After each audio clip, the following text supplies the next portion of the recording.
Just gonna mute people that somehow magically aren't covered by that function in our security system.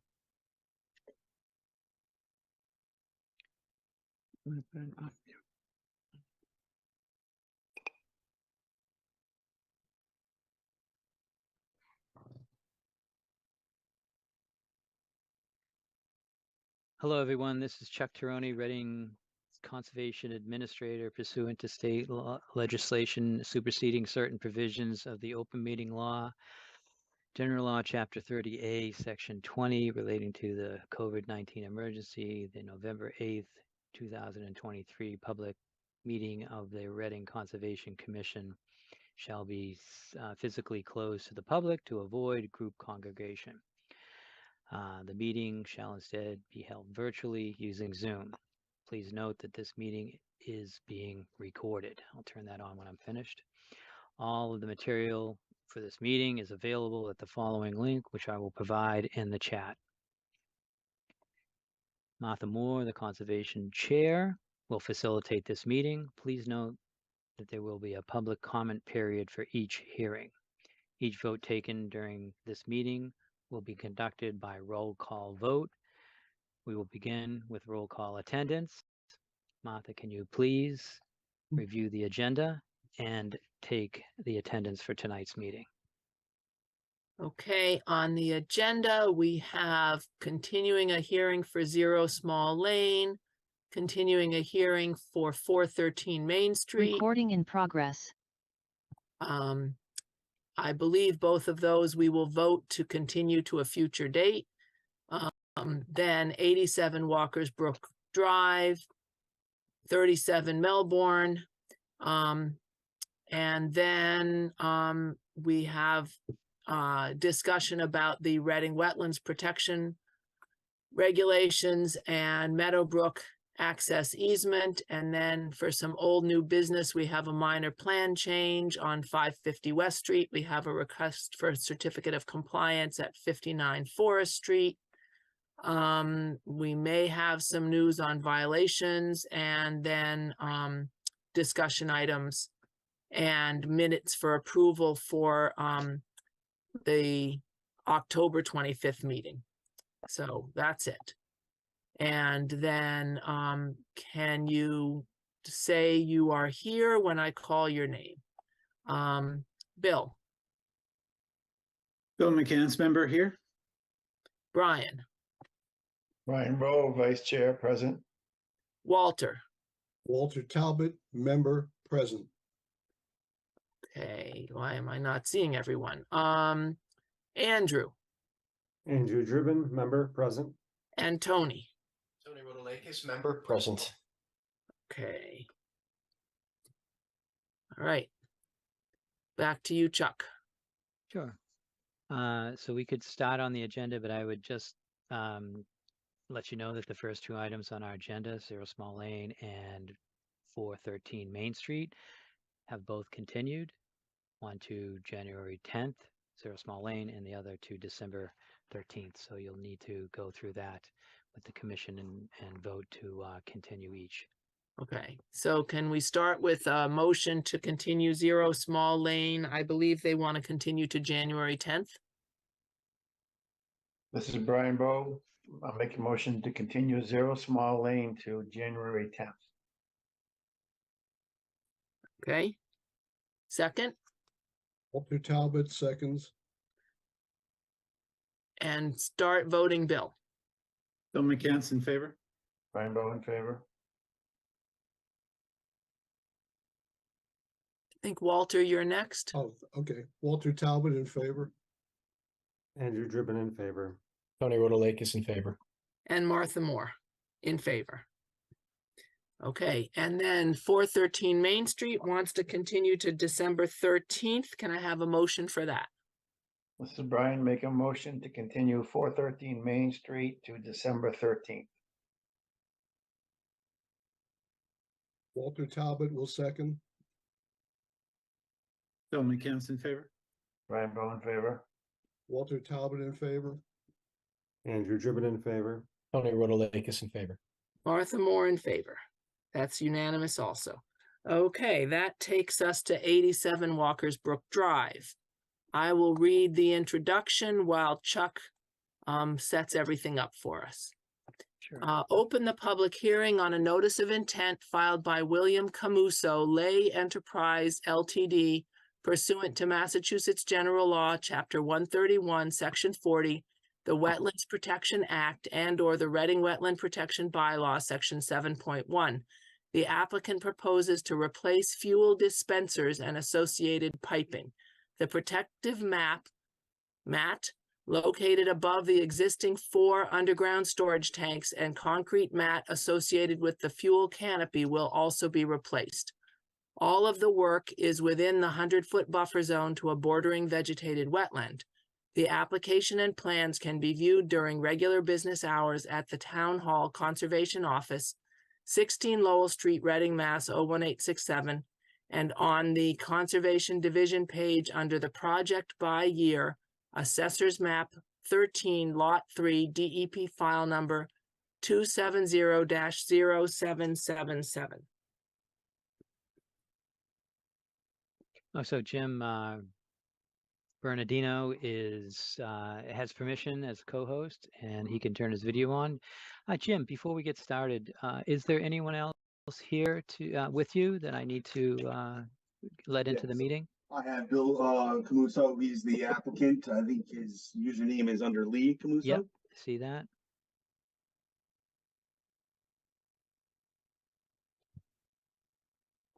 Okay. When you're ready, I could jump right in. Sure, with just me? introduce yourself. Record. Yes. For the record, my name is Jim Bernardino with CMG Engineering, offices in Sturbridge, Massachusetts. I'm the engineer for the applicant, Lee Enterprises, for their proposal as described in the public notice just recently read. I'm going to share my screen. Everybody should have that now. I just have an aerial up. Yep. So we're good to go. All Yep. right. Obviously, this is an existing Shell station where, about a half an acre parcel. We're looking at the parcel is a small rectangle here. When you look at this overall development, that's multiple parcels, but we're just looking at the 87 for the Shell gas station and convenience store. Obviously, we're here tonight to discuss because we have activities proposed within your jurisdictional areas. We are on Walker's Brook Pond, just for a quick locus. Walker's Brook Pond, intersection with 95, the interchange there. Home Depot across the street. So for a general locus, for those that may not be familiar with the site. The site is subject to your jurisdiction as there are multiple resource areas on site. I'll go to another slide momentarily, but we do have a bordering vegetated wetland located in this area that wraps basically 3 sides of the site all the way around. Also, there is a perennial stream, Walker's Brook, that runs into the southwest direction. Also, there's a bordering a base flood elevation associated with the 100-year flood elevation. I'm going to throw up. This is just the erosion and sediment control plan that I've highlighted for everybody. And I've also highlighted some of the notable items on there, just a little bit of a highlight. As again, we have approximately a half an acre, a little bit over.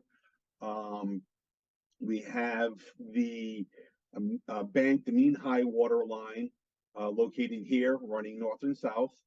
This was delineated by Goddard Associates, our environmental wetland consultant, back in February of last year. So edge of bank, bordering vegetated wetland. Edge of bank, mean high water line, and obviously associated with that are the 100-foot riparian in blue. It's 100 feet off of the resource area. And we also have, which I should change that to 200-foot riparian. And that's the outer riparian. Got a little short of time. I apologize for that. Getting ready. But anyway, we do have those 2 resource areas and buffer zones applicable to the site. Green is the bordering vegetated wetland.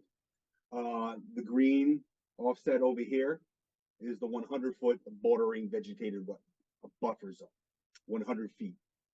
Now, zoomed in a little bit more, you can see this orange line running through the site with underneath my cursor. That is the base flood elevation, noted as, I believe it's elevation 85 on the site. So the building in the canopy, shaded in gray here and here, and the majority of the tank field is located outside of that bordering of the floods, the AE flood zone.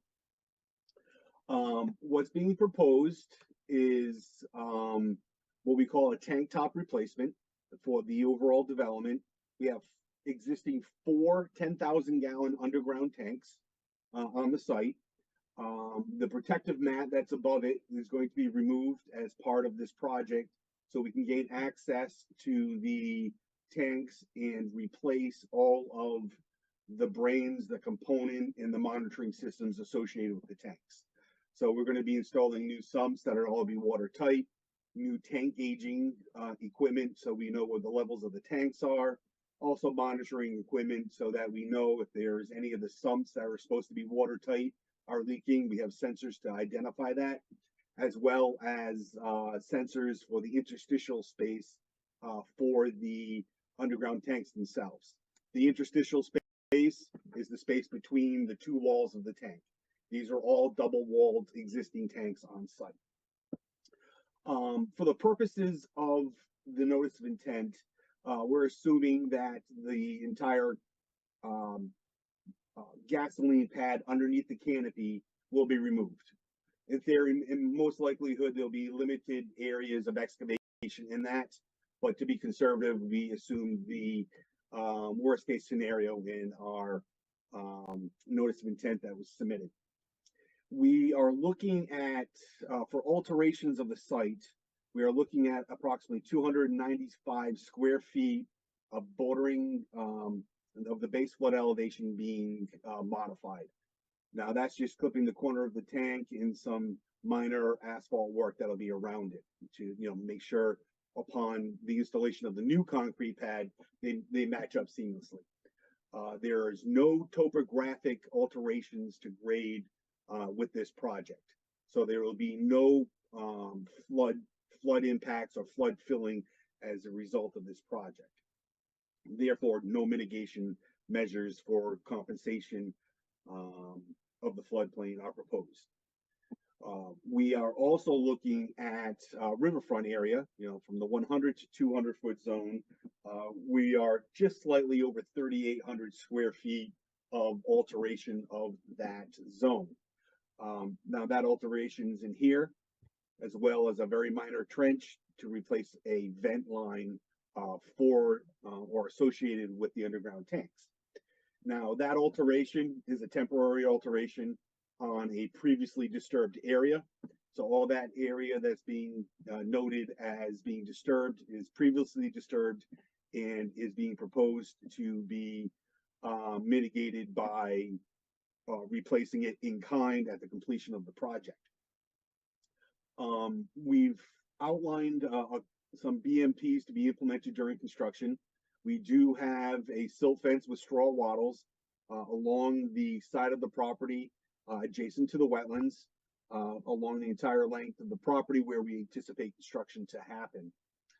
We are also providing some stone check dams at some of the curb breaks that we observed the other day when we did our site walk that lead to the low-lying area in the front of the site, as well as a runoff or a leak off that goes directly to the bordering vegetated wetland. Upon completion of our site walk, I did go back and review the survey and some of the historic data, and it looks like about in the 1950s, give or take, this portion up in the front of the property was taken over by DOT. So that drainage area in the front that we see is obviously a collection and conveyance mechanism, but it is located within the DOT jurisdictional areas, basically on their property. We are proposing those stone check dams to provide additional protections during construction of those areas. We are proposing a stockpile it'll be a temporary stockpile for any materials that are anticipated to be stockpiled on site. I had the opportunity to go over the project closely with the contractor, as there were some construction techniques and the like that were questioned or commented on during the site walk. And what we've done is confirm the methods and techniques that they're going to be using. Upon removal of the concrete mat over the tanks, there will be all pea stone, approximately 3/8 gravel, 3/8 inch stone gravel surrounding the tanks. Those will actually be vacuum trucked out rather than excavated out to eliminate any potential for damage to those tanks during construction. Our licensed environmental professional will be on the site during that time to observe the removal of that stone and any subsequent trench and pipe removal that's existing on the site. So when they remove the pipe, they're remove the existing petroleum piping on the site. They're obligated by Massachusetts general laws to have that licensed environmental professional on the site. So we will have them on site during those critical times to observe the soils that are within the limits of the work, to classify the soils as, whether they're impacted or not, and if they're impacted, what methods can be used for, one, either reuse, or two, removal from the site. Likewise, we discussed the stockpiling of the stones. The pea stone that's currently laying above the tanks would be, as I mentioned, vacuumed out. That's going to maintain the integrity of the stone that we could reuse during construction. So that'll be one of the temporary stockpiles that we have. In discussing stockpiling options with the contractor, obviously we're going to follow the guidelines of our environmental on-site specialist when the time comes. But we're confident that the soils under that pad are not impacted or contaminated. However, we'll confirm that upon the excavation. And when we do stockpile, it will be covered with a polymer, blanket, for impermeable, so that stormwater will not hit it and run off the site, causing potential pollutants. There was one item when we talk about on the site that we could touch base on real briefly. I did mention the drainage that's up in the front, that is the DOT land, that we really can't do much with that. But along the perimeter or the side of the property, there was an existing gravel trench there that acted as a dissipator for stormwater runoff to settle out some solids and the like. That was originally shown on a plan a handful of years ago that we had on record back from 2013, when there were some drive-through improvements made with Dunkin' Donuts and some parking modifications. There was a 2-foot wide gravel buffer along that perimeter that was proposed, which ultimately is reflected, obviously on the plan that you guys are observing.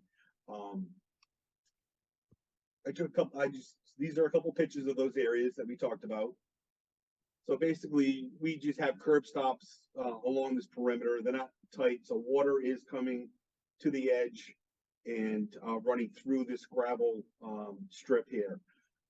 There's areas of it that may be a little lax on the amount of stone, as we mentioned. In taking a look at it, it looks like this is functioning as it's intended. It doesn't look like it's overwhelmed with vegetation or, there's no signs of it not working from an engineering standpoint, but obviously there are some other notable items, bear with me. This gravelled area, when we look at the site plan, ends right around here where that utility pole was out in the field. And from that utility pole down to the other leak off, just out, just in the driveway, there's really no other protection in that area, such as that gravel diaphragm. And that can be shown on this photo here, which is obviously does not have that gravel strip. So, in conversations or some email correspondence with Chuck, he mentioned that, the commission, yourselves may be interested in what we could potentially do to enhance some of that. I spoke with the applicant this morning, went through some options which are very limited on the site due to just the proximity to the wetlands, high groundwater, and the topographic challenges that we have. Flat is a topographic challenge. But we feel that, we would be willing and open to, implementing a similar stone diaphragm from where it existingly terminates now down to the edge of the property over here to have that full border of protection along that wetland edge. So, with that, I'll open it back up to the commission to ask any further questions or whatever they may have, and then we can kind of move forward as necessary. Is there anyone on the commission who has comments on the site visit or questions for Jim?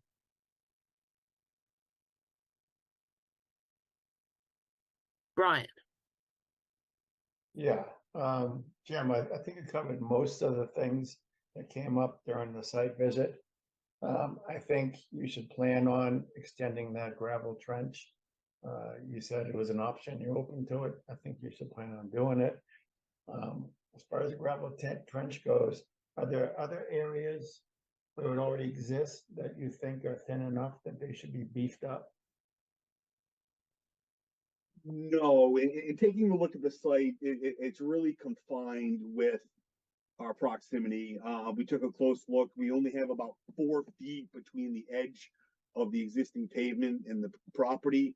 So, that's pretty limiting to ourselves as to what we could do. Anything else on the site would actually require, conveyance, to the DOT roadway, which I know from experience that will not happen. But yeah, we've looked at other potential improvements that we could make. What we did do is, obviously operation and maintenance, ongoing to make sure that, what we can do with sweeping and things of that nature. That's really the nooks and crannies of it is trying to maintain what we do have. Yeah, I wasn't necessarily thinking about making it wider. I was thinking more of places where it might have thinned out, either through stones being kicked away or perhaps stepped on and embedded into the ground more than making it wider. All right, yeah, I kind of know what you're saying, meaning that something as it's not functioning.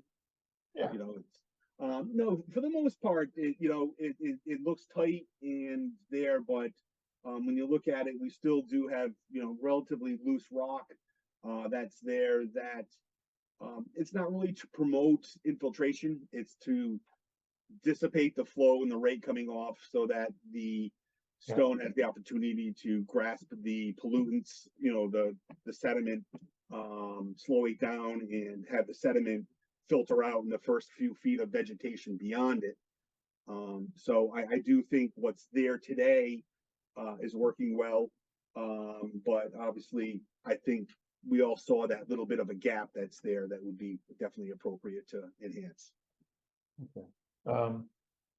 The only other thing I can think of from my notes is there was a question or two the other day on the site visit about any alternatives, any ways to move the stockpile further away from the wetlands. Did you consider that at all? We have taken a look at that. So and I'll just go back one slide. We have an overall plan here. Now, our concern is our neighbor right here. His access to his site is this right here. Yeah. So we're, you know, in around the site over here. So we're gonna need to coordinate that with him as well as the Dunkin' Donuts people. So they have drive-throughs in use. They make Dunkin' Donuts maybe limited a little bit. But we took a look at alterations of moving these tanks or stockpiles to the other side, which would primarily smack dab in the middle of our exit lane. Unfortunately, maybe the next one has a good slide. As you can see, we have the purple is the property line. So we're kind of stuck within the confinements of our property line and maintaining circulation around it. So we may be able to get the stockpile maybe further up against the building over here. It's going to be a play as to how much room do we need to provide access around. But from a overall standpoint, I think this is the sweet spot that we need to stay in. It's a long way to say that. Yeah, I mean, I don't know how much you could move that closer to the building. I do think it's worth considering. Obviously, you are relatively close to the wetlands there, to say the least. But having said that, Martha, I'll pass it back to you. Anybody else on the commission with questions or comments? Tony? Hi, thanks. You had mentioned I think you called it a leak off in the northwest corner there, and it looks like it's just off of the property line. When we were there at the site visit, we did notice kind of an oily petroleum residue at the opening of that channel, and it looks like that there is some runoff from your property that's going into the wetland. And I'm wondering if there are any options for somehow addressing that. Yeah. What we could do, obviously, to address that, it's a very small area. It's only 3 feet by about 5 feet. I think we could get in there by hand, remove that soil and dispose of it, you know, accordingly, along with any of the soil contaminations that we see on site. And we may be able to refresh this small area with some riprap. Even though it is on the DOT parcel, as we mentioned, it's just off of it. It's kind of minor in nature, and I do think we can make a minor improvement with that, clean it up, line the bottom of the channel with the filter fabric and put some fresh riprap on it.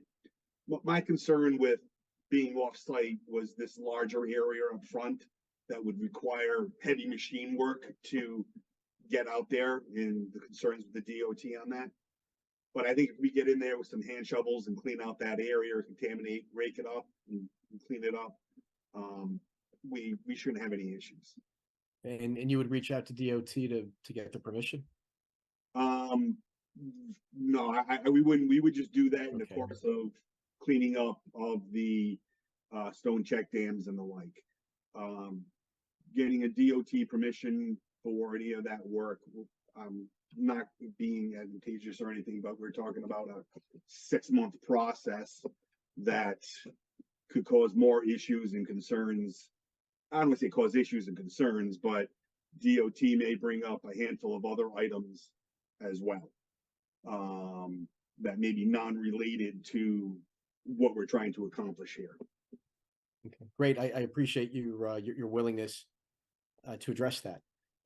You'll have a design plan or a drawing of at some point you'll be able to present or at least forward to Chuck to distribute to us, just to. Yeah, definitely. Just so we We have an can call out understanding. some new information on that, and there's some minor things that we could do, and I'll talk to Bill about what he may be comfortable with. I'm not saying do anything in back channel, we want to be up in forefront, But, I think some minor improvements with, maybe refreshing the, cleaning up any of that sediment that may be accumulated and installing new riprap, is practical. But I don't think changing the DOT drainage permit is really going to be plausible with the scope of work that we're looking at. Okay, great, thank you. Yeah. The other question I had was during the site visit, we talked about including a little bit of language in your application to address any minor excavation and disposal of soil from the Mhm. concrete top removal portion of the project. Is that something you're still Yeah, considering? we could do that. So basically, I've outlined a few bullet points, and what we could do is rather than making it a narrative, I'll put this right on the plan. Those bullet points saying, contractor upon removal of the tank pad, notify environmental consultant to observe, test XYZ. So we could put those handful of bullet points on the plan as well. Kind of make the plan the final document rather than some narratives that contractors won't look at. Okay, that makes sense. Thank you. Anybody else on the commission with questions or comments?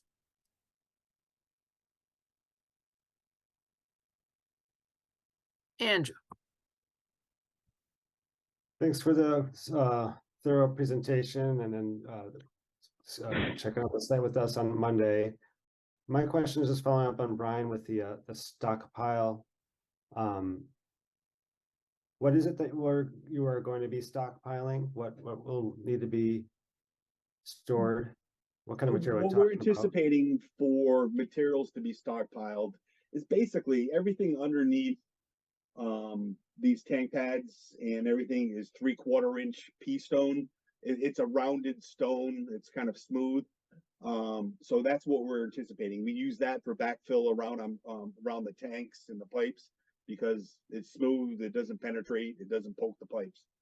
So we're proposing to use a shop vac, not a shop vac, but one of those big vacuum trucks to suck up the stone, and we'll stockpile that on the site. And we would, protect that down gradient with straw wattles. And we would also cover that with a polyfilm blanket to prevent any stormwater hitting it, which would promote migration of any, potential pollutants. But we don't anticipate it, but, we will definitely take those precautions. Understood. And the size of the bubble seems roughly how much we're talking about. I mean, I'm just trying to figure out where else, because I would prefer, obviously, if we're on the other side of the canopy, like I see you do not have a lot of space to where maybe farther towards the street. There's a little bit of a nook there. Yeah. So you're outside of the riverfront area. And then you by that proposed catch basin. But I don't know if you have enough space there. I guess my suggestion is to move it closer to the building where you are, if possible. Okay.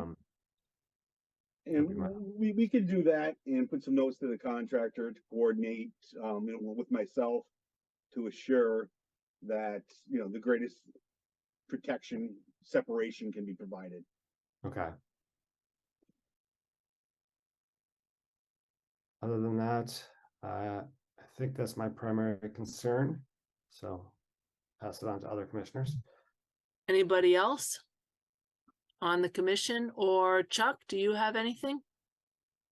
Yeah, I have a few. I didn't know if you wanted to go before me, but I'll take advantage of this. And Jim, do you anticipate any dewatering with this operation at any point? No, we're not anticipating dewatering. We just had recent water levels. There are some wells on the site that we can get groundwater information from. Right now, I think water is around 6.5 feet in that location. Obviously, we'll keep an eye on it, but in discussion with the contractor, as long as we keep those tanks full during construction with product, that we shouldn't have any type of buoyancy issues or concerns. So all of our tank top work will be not within the groundwater, so we don't anticipate groundwater associated with the project. Sure. So even so, I'd like to have a condition that any dewatering would go into a frac tank, and any discharge that's goes off the site would be tested, and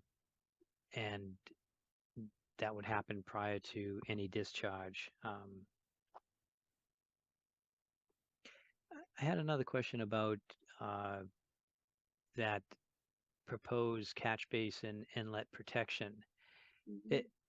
As I look at the site, it seems curious that everything is sheet flow off the site, Okay. and we have this one inlet, and I expect it's direct Yeah. discharge into the Very well. into that forebay in front of it. Over here.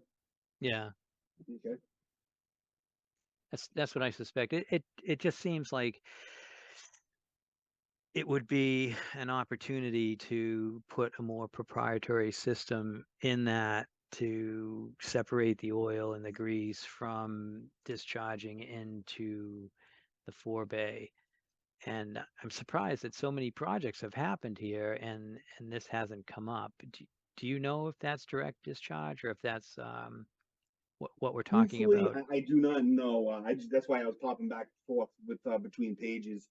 I do not know. The survey did not note a direction of the inlet pipe coming out of the. So I don't know if it's just a dry well in there or not. If there's an actual pipe. So that I don't know. I unfortunately don't have that answer for you. My guess is it may not function. It may be an old dry well, but over time, we had to put this other break in the drain, break in the curb to allow for the flow out. So, it just for I do understand that yeah, I know this area is outside of the jurisdictional areas, but I do fully understand and aware of that of your concern on that. Mm. Okay, so I'll follow up with the erosion control first, but I'm going to get back to the leak off area that Tony had mentioned before. But the erosion control around the stockpile area, I don't think I would accept, hay wattle around that area. I think that it's likely almost 100% that anything you put in that area from underneath the canopy or any dirt that gets brought into that area has petroleum attached to it. And I would like to have a more substantial erosion control around not only the stockpile area, but along the fence too, just in case it gets a little dirty and things are discharged directly into the wetland. And as you can see in the leak off area, we're quite close. Yeah, you are, and just for the erosion controls along the edge of the property here, they are both a wattle and a silt fence. Yeah, So our detail is both. We have a straw wattle and a fence, but from a stockpiling standpoint, we're only just doing the wattles as it will be on pavement. So obviously the wattles can be moved with conjunction of construction activities, utilizing the silt fence in the asphalt area is not really a practical application with this project, as it has to be towed in and the like. It actually is going to cause more detriment than good. But we do have the wattles, which would collect the sediment, but then flow, if any flow were to pass that, it would still be subject to going through another set of straw wattles as well as a silt fence. So I'd like to see the straw wattle switched out to 12-inch mulch sock throughout the project. Alright. I think that straw wattle's typical detail shows it staked into the ground or on either side, and then twine is wound back and forth. I wouldn't say that is going to happen here. And I wouldn't say that the straw wattle is substantial enough to really stick to the ground. But I think mulch sock can be dragged around. You could probably get it in smaller sections and have that happen. Um, that's what my condition would be. And I'm going to move right to the leak off area. So I don't really understand how that was allowed. It looks like someone did that on their own. It looks very, so I mean, it looks like someone just kind of crafted that who wasn't a contractor because of the material that was used. It looks like it has some pavers on either side and it's kind of small. And, you know, there's obviously we're getting almost a direct discharge of, you know, gasoline laden, you know, overflow into the resource area, which is going to really cause havoc.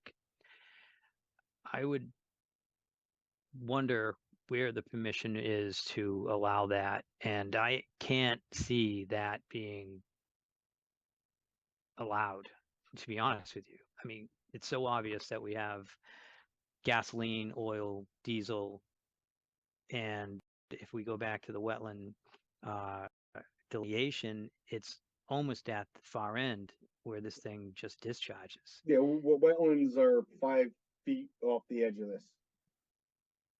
Yeah, yeah. Well, I don't know what to say with that. I know it's a historic. I mean, you're property. getting water quality and disrupting the habitat, and that, and I think that really needs to be looked at more than just riprap. And so why I said, you know, I don't know what terms to use, homeowner or just something that someone ended up doing themselves. That's just pea stone right there. That's not like even large Yeah, that's stone in 3/4 that inch stone. area. Yeah. So these are all things that someone could just pick up. I'm concerned about that section of this project. I know that that's a like a pothole area, and water does build up there, and that, you know, Well, I think part of the buildup is the maintenance of it as well. You know, over time, you know, you know, it should be designed, the stone, the intent of it is to collect, trap the sediment and the like. And if you don't keep that clean and free, then it'll be set up, we get a cube, then that would obstruct the flow through that area. So I think if you see any type of ponding, it's because of, you know, the accumulation of the sediment over time, and you know, it would just take a little bit more of a head to push it through. okay, well, Mhm. so I would say that I'm okay with this structure as long as it meets the Massachusetts surface water standards, and otherwise I wouldn't allow you to have that discharge point. Well, I understand that, but you know, we're taking a look at what we're trying to do, make a betterment on the property, meaning replace what we can that's within our purview, which is infrastructure that's on our site. Obviously, DOT is in the right of way. I don't think But the we OT do put that have in. I think it's an illegal structure. If you can show me where it was permitted by the commission through an order of conditions or a permit through the town, I'll agree with you, and it was done wrong and it needs to be maintenance, but I don't see that happening. So I think it was put in without permission. That's where I'm getting, and you heard the rest of what I said. I think that area needs to be looked at. I'll just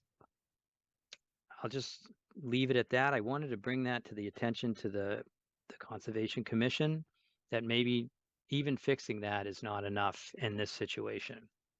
And, you know, the standards that we need to meet are higher than what we see there. And that certainly was an area that wasn't maintained.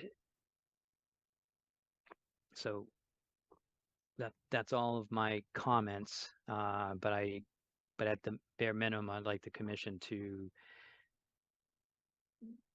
think about that area in a different light, almost what I just shined on it, that it may not even be legal or permitted through a commission in Reading, and it may be just something that happened.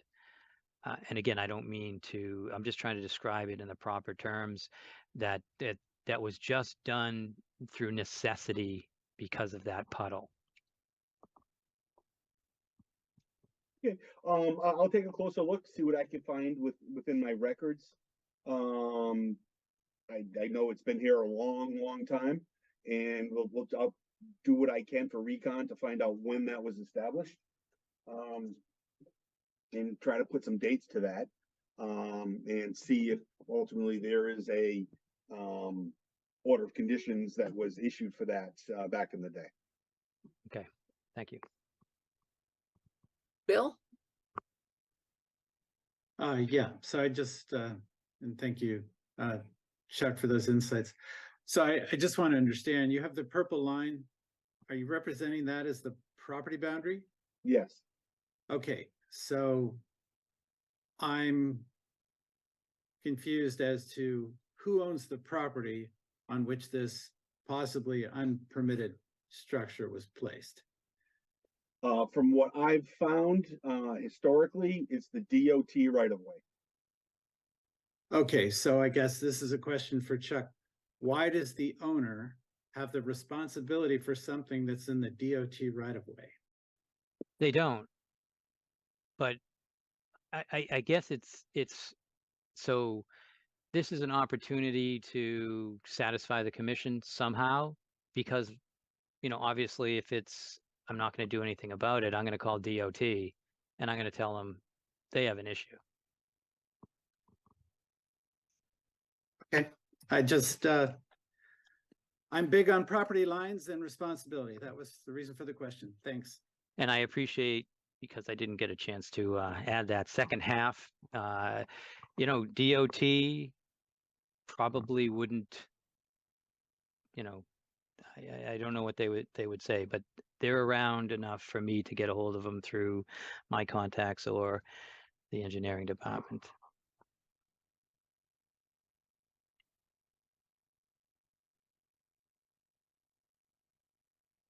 Anyone else with questions or comments? If there are any members of the general public here, you can go to your reactions function at the bottom of the screen and click on the raise hand button if you would like to make questions or comments on this project.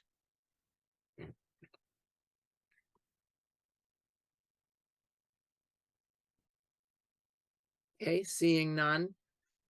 What's our course of action here? Do we need to resolve this DOT runoff issue before we can permit this project, or is that a separate issue to take up with the Department of Transportation? To me, I would say it's something that we should have a better understanding of before we permit this. And actually, in that same conversation, Chuck could ask DOT about the problems with that depressed basin in front of it and the fact that the outlets seem to be clogged and what have you. So it would seem that it's worth at least getting a first response on before we go ahead. Thank you, Brian. Andrew?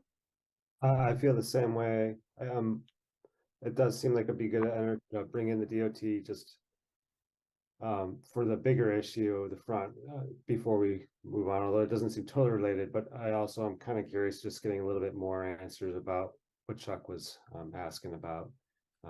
There may be totally separate, but I think it'd be good to get a little bit more info. If I'm looking at the aerial photos and it gets too blurry, it looks like it's been there since at least 2016, and then beyond that I can't tell. So it'd be good to get a little bit more certainty of when that was built and perhaps why, and before we make any decisions.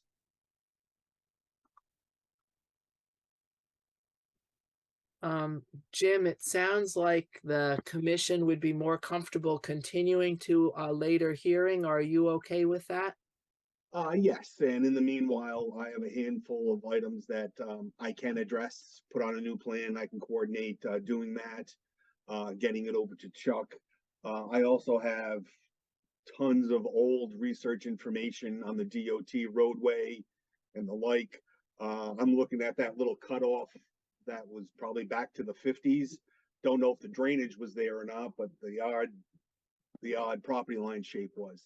So I could pull out some of that information and share as well, just to help, everybody understand the timeline for that and what my understanding is of it.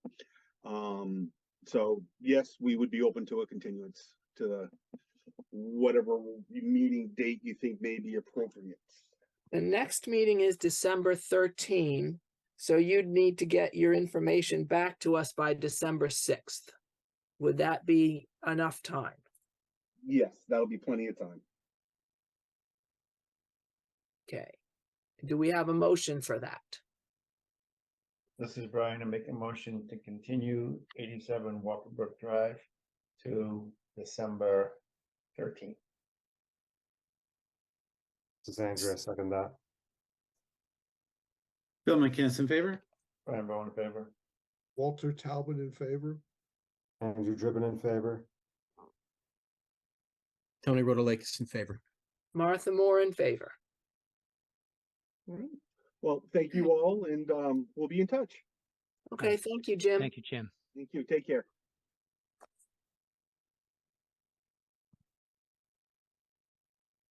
Okay, our next hearing up is 37 Melbourne.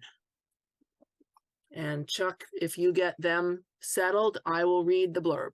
Sure. Open the public hearing on a request for determination of applicability filed by Brian and Francis Heslin under the Massachusetts Wetland Protection Act, MGL Chapter 131, Section 40, or the Reading Wetland Protection Bylaw, Section 7.1. The applicant proposes to construct a 16 by 16 deck and a 16 by 20 two-story addition off the rear of the house, constructed on a new concrete pad foundation. All of the work is within the buffer zone to a bordering vegetated wetland. The application and plans can be viewed during regular business hours at the Town Hall Conservation Office, 16 Lowell Street, Reading, Mass., and on the Conservation Division page under Project by Year, Assessor's Map 11, Lot 156, file number 2023-20. Hi, Fran. Are you able to unmute and There you are. Hi. So just introduce yourself for the record, and I can pull up the plan and you can walk the commission through your project. Okay. My name is Francis Heslin. Brian Heslin. Okay, and there's the plan. Yeah, okay. So the two-story addition is this section right here, and it's 20 feet by 16 feet proposed. The deck is not accurately pictured here, but it's going to be, the proposed size is 16 by 16. The pool is no longer there. The shed is no longer there, and this wood fence hasn't been there in over 10 years, so I'm not sure why it's there.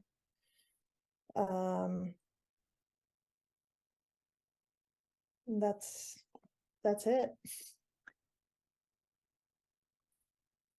We did a site visit. Is there someone from the commission who was on the site visit who'd like to describe what we saw while we were there?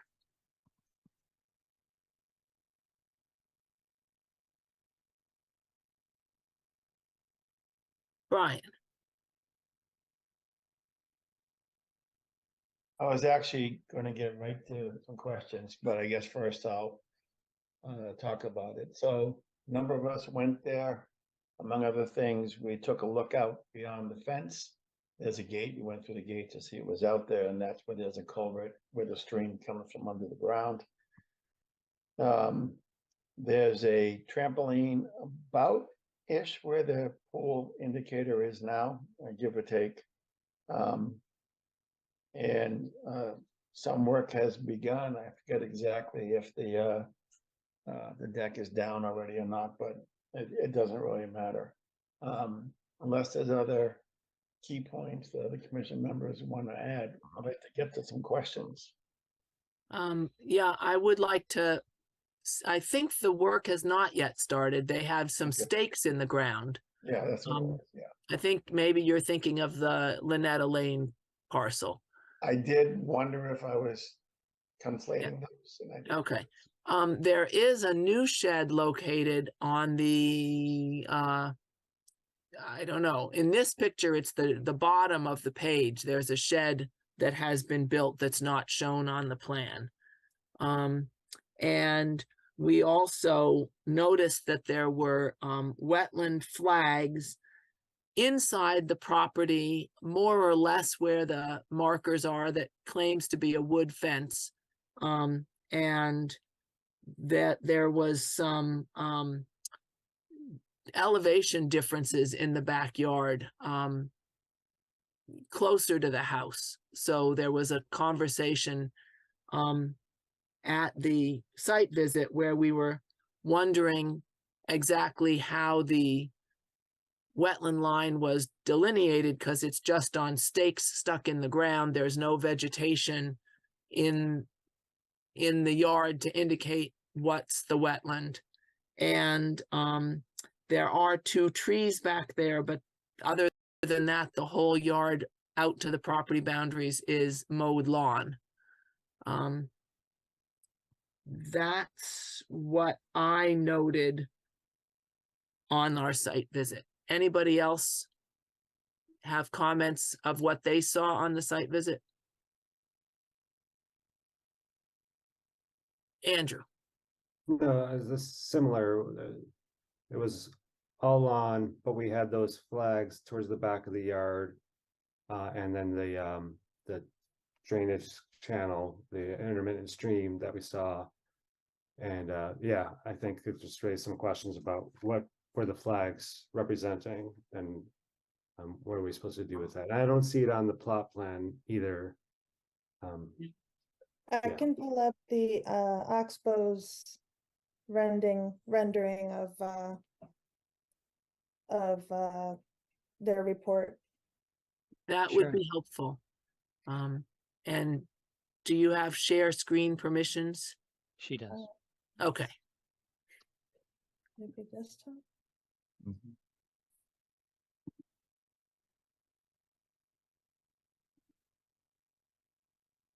Mm.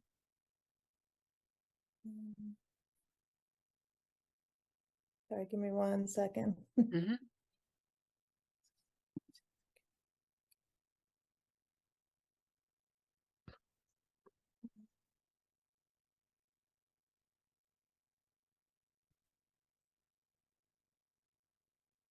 Or I can show you.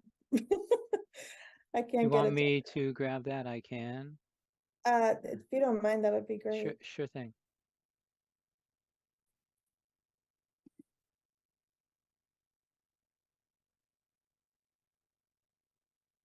It's I don't think this that's one gonna work. here. Okay. That's fine. Who gets it first? Yeah. A for effort on that one, wasn't it? All right, here we go. Yeah.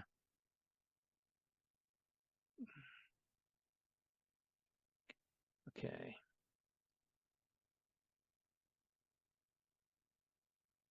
Okay.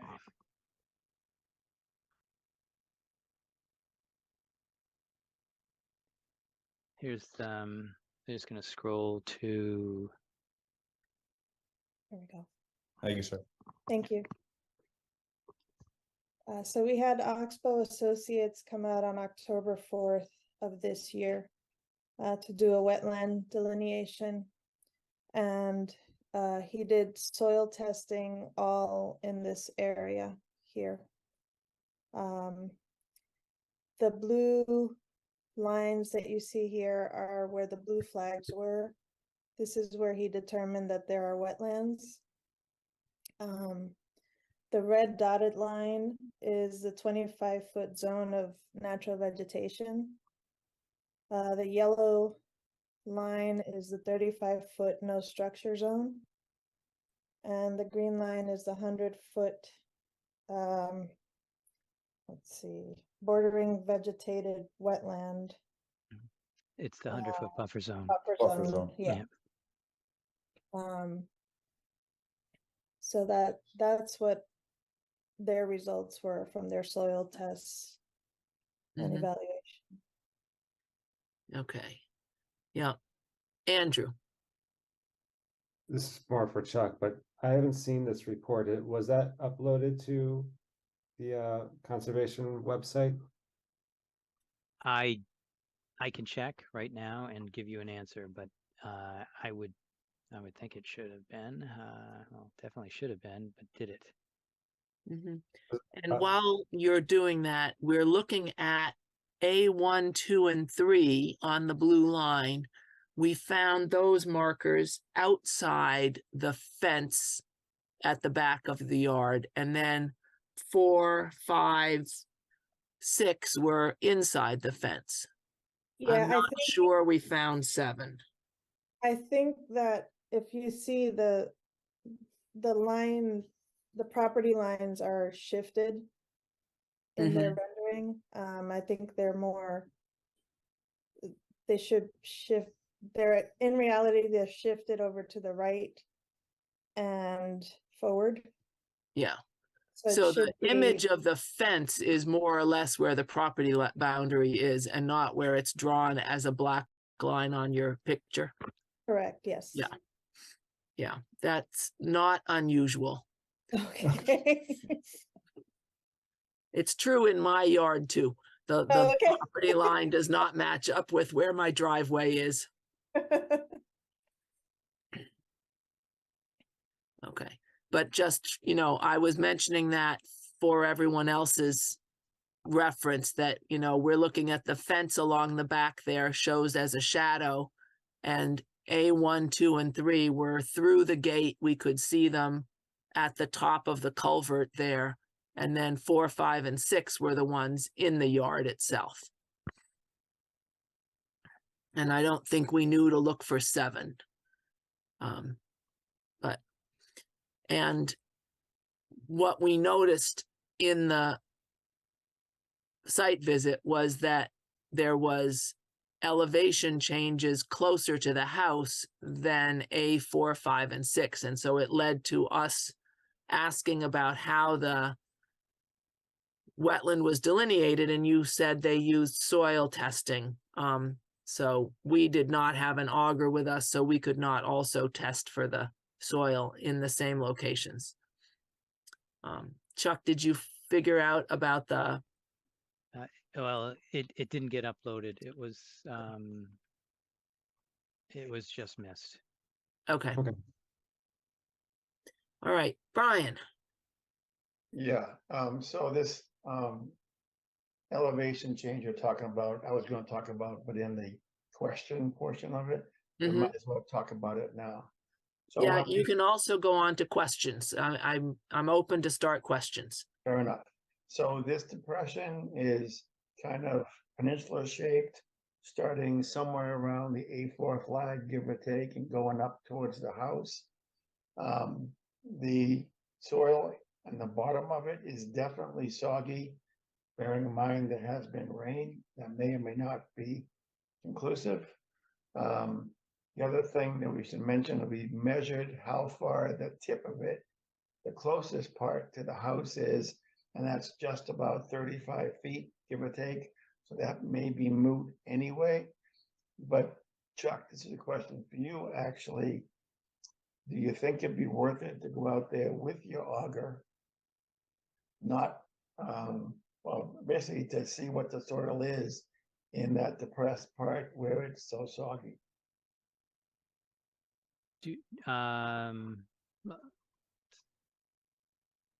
And where is that section? It goes forward from the blue line around the A4 flag up towards the house, ending just before the yellow 35-foot buffer line just around there. And it's probably about 6 feet wide, I'd say, give or take. So I could, but I'll let you know why I'm hesitant to do that. Okay, For one, it's not really going to change the fact that this project is outside of the 35-foot zone. And secondly, Oxbow is a well-known, wetland scientist firm, turtle habitat, all that. They've been to conservation here in Reading before. I'm not saying we should discount it, but I think that, there's going to be reasons why they placed the flag there, beyond just what the soils, you know, I don't- that's the soil probes came up with. So for those two reasons, that it wouldn't change, the only thing that I would offer is if you're unsatisfied with flag A4, you can accept all the rest of the flags except for that one. okay, I mean, again, I did point out that it was 35 feet just outside, so it may be moot, but I wanted to at least bring it up. And I was wondering if we could approve the project without approving the wetland delineation. But I didn't realize that we could approve all but a single flag or 2 flags in particular, so that's good to know.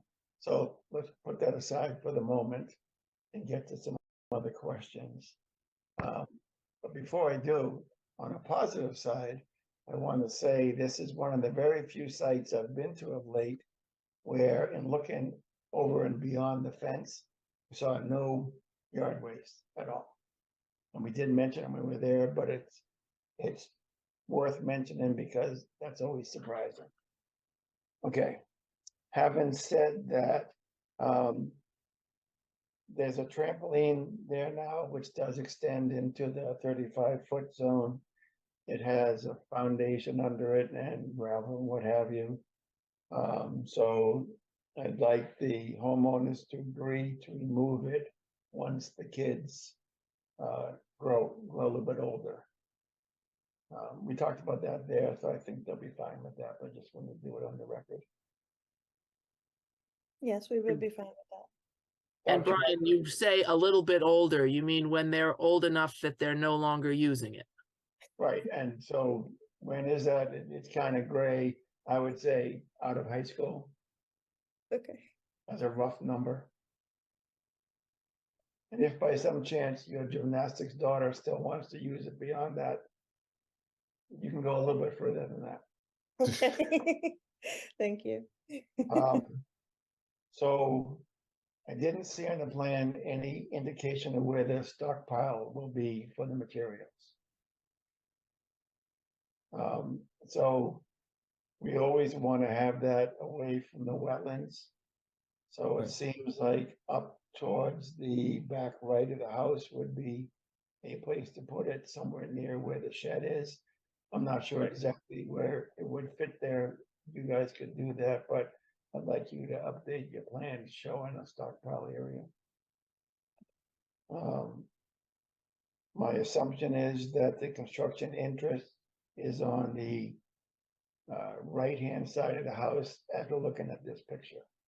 So basically running up next to the driveway and then straight back beyond the house, which would be fine. That's away from the wetlands. Yes, that's the construction entrance, yes. Okay. I have a question. There's some double doors at the bottom, the base of the 2-story addition. What do those open up onto? That plan has actually changed. It's gonna be a window instead. Oh, so there's no more double doors there? No more double No. doors, no. All right, so if you jump out the window, what's that gonna open up onto? No, never mind. And what are your plans for roof runoff for this addition? Gutters, Going where? um, Oh, think which way they would go. It'd be down out that way, I think. Yeah, I don't know if I can see the mouse move. Yeah. So basically you're gonna bring it right downspouts to ground level yes. and then have some kind of a mechanism to break up velocity, and you're far enough away from the wetlands that anything on it should be dissipated well before it gets to the wetlands. Yes. correct, yes. I apologize again, Bill. Okay, that's the only questions I have. Okay, Andrew. Thanks. So my question, I don't have too many questions about the actual project. I think it's pretty far away from the wetland that's being delineated, and from anything that I saw when we were at the site to where there, it seemed like there might have been wetland, like Brian was talking about. I did want to point out that on the report that I'm looking at, there's those 2 red dots, and that one that's beyond the blue line towards the house is where Brian is talking about the ground is a little softer. So it does look like Oxbow did do a soil plot in that area, and from there, clearly from the report, they're saying it's not there. So I'm comfortable with the blue line. The question is now, what do we do with that? Because it's currently lawn. And that's where I'm not sure. So will we have the regulations at 25 feet from the wetland? We would want to have natural vegetation. And then it definitely within the blue area where the soil wants to be wetland, we would want to have no mowing of the lawn there, and so maybe some seeds planted. I'm not sure what to do there, but that's seems like it's unrelated to your proposal in a way, but unfortunately that's the way this works. I'd like to see it become wetland again in the blue line, and then have that natural vegetation, that 25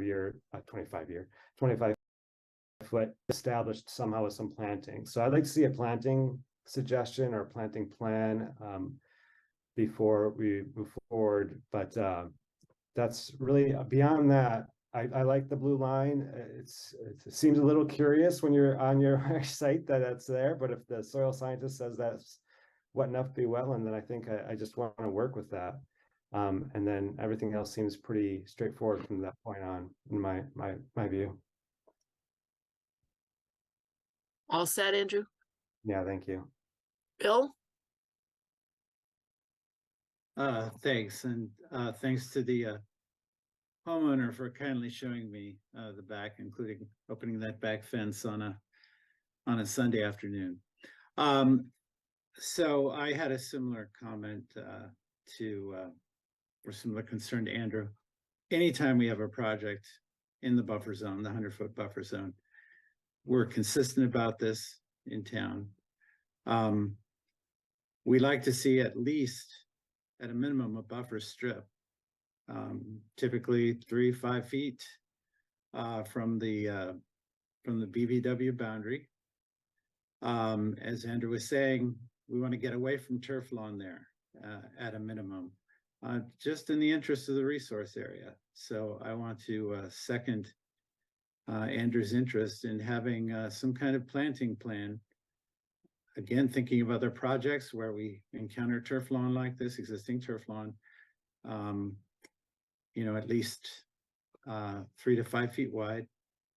And with respect to the wetland delineation, various comments have already been made in this regard, but it's sometimes useful just to go back to the state regs. So the experts could have looked at groundwater inside the capillary fringe. It's unlikely they saw prolonged or frequent flowing or standing water, but groundwater within a major portion of the root zone is one possibility. Another possibility is hydric soils, which we've discussed. Yet another possibility is, an expert could have determined that the area supported or would support, under undisturbed conditions, a predominance of wetland indicator plants, even though there are none there. They think that it would normally, in undisturbed conditions, support those plants. That's another reason that would support the delineation. That's 10.5523 of the state regs. But as a practical matter, given the nature of the soil, it's likely to support what Andrew and I are talking about in terms of moving away from turf lawn for at least a buffer strip. Obviously, as I think Andrew was saying, we'd prefer even more, but for us, that tends to be the minimum. And it's really because, yes, there's the 25-foot and the 35-foot zone, but anything within the buffer zone as a whole, we're always thinking about the resource area. That's just explaining, the reasoning behind this. And those are my comments. Thanks. So, to the homeowners, what is your reaction to the possibility of doing some plantings back there of wetland plants rather than trying to maintain it as lawn all the way back to the fence? Oxbow had brought up that possibility, and they actually gave us a list of native wetland plantings that we could put back there, and we're open to it. We're fine with that. Okay. And generally, when we talk about wetland plantings, we're looking at different layers, a ground cover layer, and then a shrub layer, and possibly a tree or two in that area. So, not just like one shrub, but a ground layer as well of, wetland ground cover, ferns or something like that, that would grow well in a wetland area. And that would be an area that you would then not be mowing back there because you've put in the ground cover instead. Sure. Yes. Okay. And I'm a little concerned about where does the gutter runoff go when it comes out of the downspouts, because we're not just talking about the 16 by 20 addition and the larger deck than the existing deck. We're also noting that you've recently put in a shed, and I don't know what the size of your new shed is, but it It's, looks 8 bigger by than the old 15. one. It's what? It's 8 by 15. 8 by 15. Yes. Okay. And the old one, I think, was smaller than that. The old one attached to the house is 10 by 12, I believe. Is that the And- deck? The one underneath the deck, yes. Okay. And then the smaller one that we removed was 7 by 7. Okay. Yeah. Okay. So you've pretty much doubled the size of the shed compared to the 7 by 7 one that removed. The one under the deck doesn't really impact the roof runoff. So some projects similar to this have a stone drip trench along the back edge for the roof runoff to go into and then dissipate the stormwater flow after a heavy rain. And I want to get Chuck's opinion on whether that would be an improvement to this project that would help protect the neighboring properties and the wetland and places like that from excessive storm runoff. Does that sound better than just having gutters go down onto the lawn? Martha, can I interject something before Chuck answers? Sure. The ridge line of the addition goes front to back. So the runoff Okay. is gonna go to the sides. It won't run right towards the back, at least not right Okay. off the roof. Okay, so drip trench on the sides rather than on the back, whatever, sure. So back to you, Chuck. Yeah, that was what the one point that I was going to bring up, that this commission typically, and not only this commission, this town, likes to see infiltration of the proposed roof and any additions. And so there are dry wells, there are drip trenches. No one's done this that I know of, but that you could run it into a rain garden for infiltration. So to be consistent, I think that you're going to need to think about how you're going to manage the storm water that comes off the addition, and but not the shed. And and that would be good to know. Like I said, people have just dug a trench 2 foot by 2 foot, and the commission's accepted that. They lined it with landscape fabric, put stone in it, and that's how they handled it in some situations. In other situations, they've used more standard practice would be putting in a dry well and or infiltration chambers for such a to handle that roof runoff. And Those are my where comments. would that be? Would it be on the side?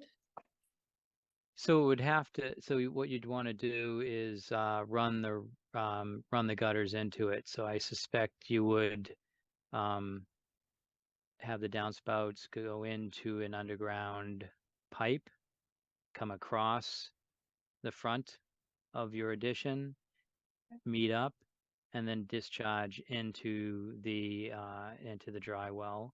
If you wanted to do it that way, the drip trench is simply like not having gutters, and it would just roll off the roof and drop straight down into the drip trench. That would require a lot more maintenance.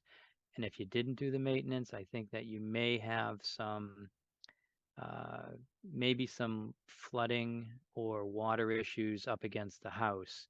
So there's a little more maintenance with that based on how this is going to be placed as an addition on your existing house. And I'm also thinking if the peak of the roof drains half the roof down toward the deck, then there's no place for a drip trench there. So a gutter and a pipe down to a stone dry well probably makes more sense. For this, because half the roof is draining towards the deck.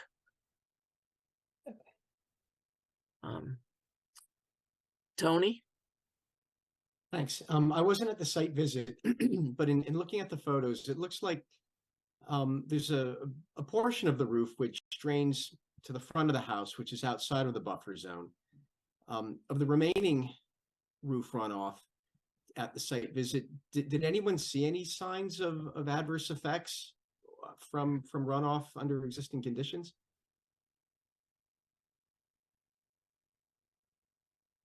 I didn't know. Is it? I didn't know. Because looking at the plans, it looks like there's, what would there be? What is that, about 30 feet? I can't see the scale. What's the distance between the extent of the proposed addition and the zone of natural vegetation? When the commission was out here on Monday, it was measured at 35 feet, I believe. Okay. Yeah, And we measured 58 feet to the wetland line from the corner of the proposed addition. So okay, and- take that back, whatever, but it's 58 feet to the wetland line. Okay. Well, if the backyard is currently grass, I think there may be advantages to letting the roof runoff soak in through the vegetation layer, and getting a little bit more filtering that way, than getting infiltrated into the ground without any type of filtering direct from the roof. I'm not sure you'd get large volumes of sheet flow that are going to erode the backyard, and I think there may be advantages to water quality for letting it infiltrate through an organic layer first, and so maybe downplaying a requirement for discharging roof runoff directly into an infiltration system. Let it trickle in from the surface a little more naturally. Yeah, I hear you, Tony, and I think you brought this up before. This policy is supported by the town engineering department because of our MS4 permit, and I think since 2013 or 12 is when the commission has just always been consistent about this. I understand what you're saying, but I think it's a larger discussion. probably with the engineering department if we want to change that policy. Okay, Unless what Tony's recommending is a rain garden, which is a constructed depression that would collect the water before it goes across the backyard. So that's another option as a way of having some infiltration and slowing the sheet flow across the yard. And I know Tony has his hand up. I just want to insert quickly for what Chuck was saying. When I was on the Conservation Commission in Belmont, same thing. It's the MS4 permit. And it was a town policy there too, because compliance with those stormwater regs, you know, it's nationwide, very important, and all towns have to think about it. That's my comment. Thanks. All right, anyone else on the commission or Chuck with any other requests for the homeowner or questions for the homeowners?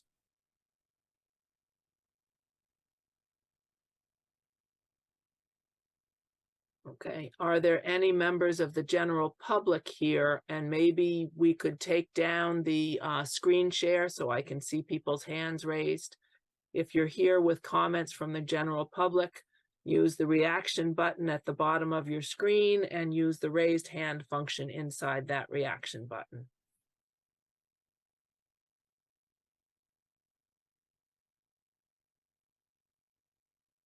Okay, Eileen.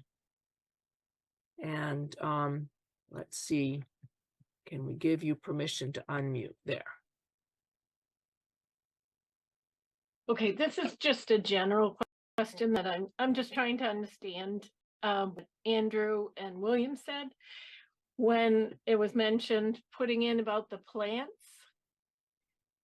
Is that up to that?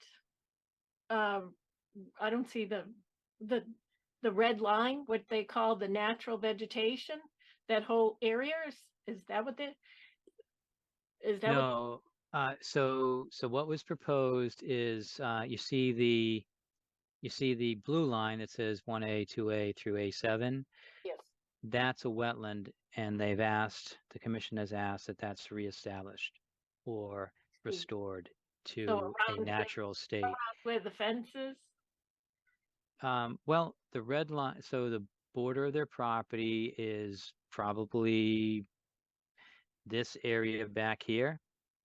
No, that line's wrong, Chuck.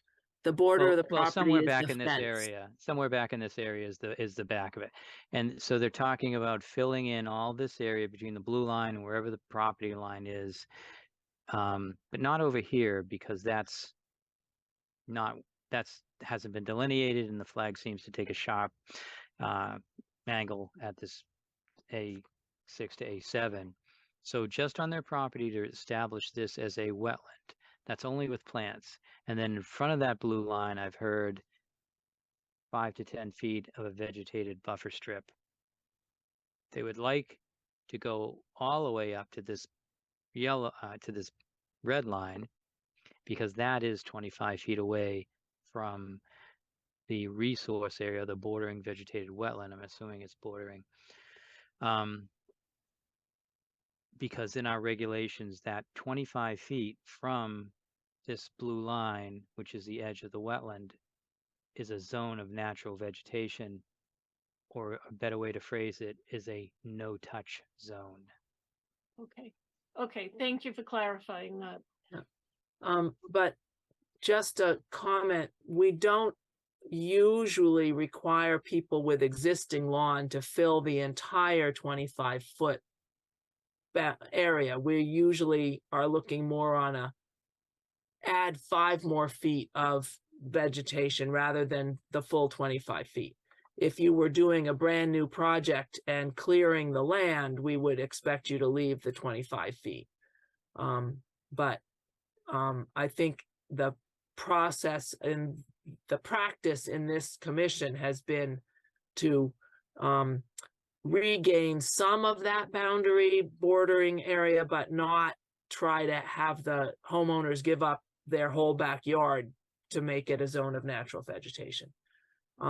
Is there comments from the commission in favor or against what I just said?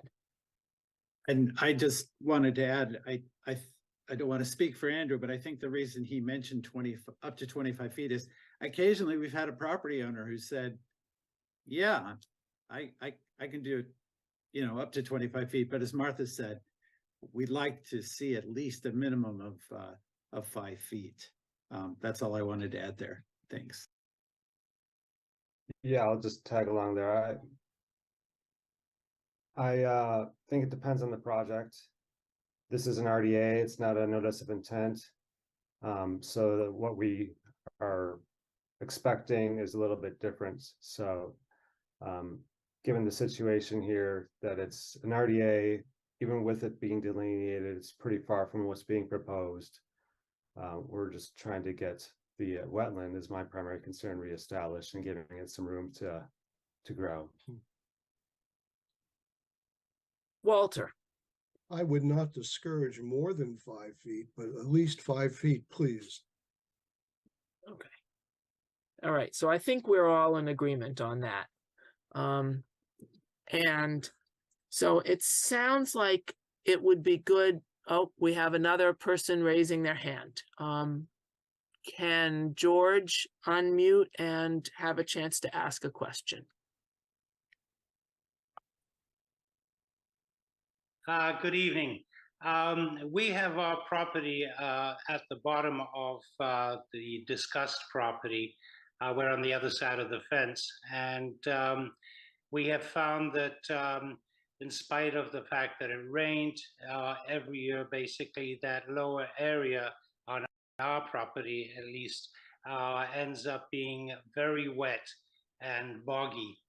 And our concern is that the runoff from the house, if it isn't handled the way that you discussed, that we'll get even more wet land coming in. And the stream that comes out and is on our property has a lot of wildlife that we do see, and we are concerned about that, how this might affect their life, so to speak. So basically, the increased water if that would be a problem down the road. Okay. Thank you for making that comment. And are there any other members of the general public that are here that have not had a chance to speak? Okay.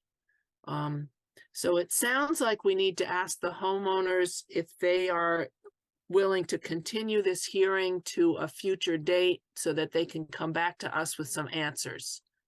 Does that seem like a good idea to you, Francis? And we would prefer not to because it's already been delayed quite a few months. Okay.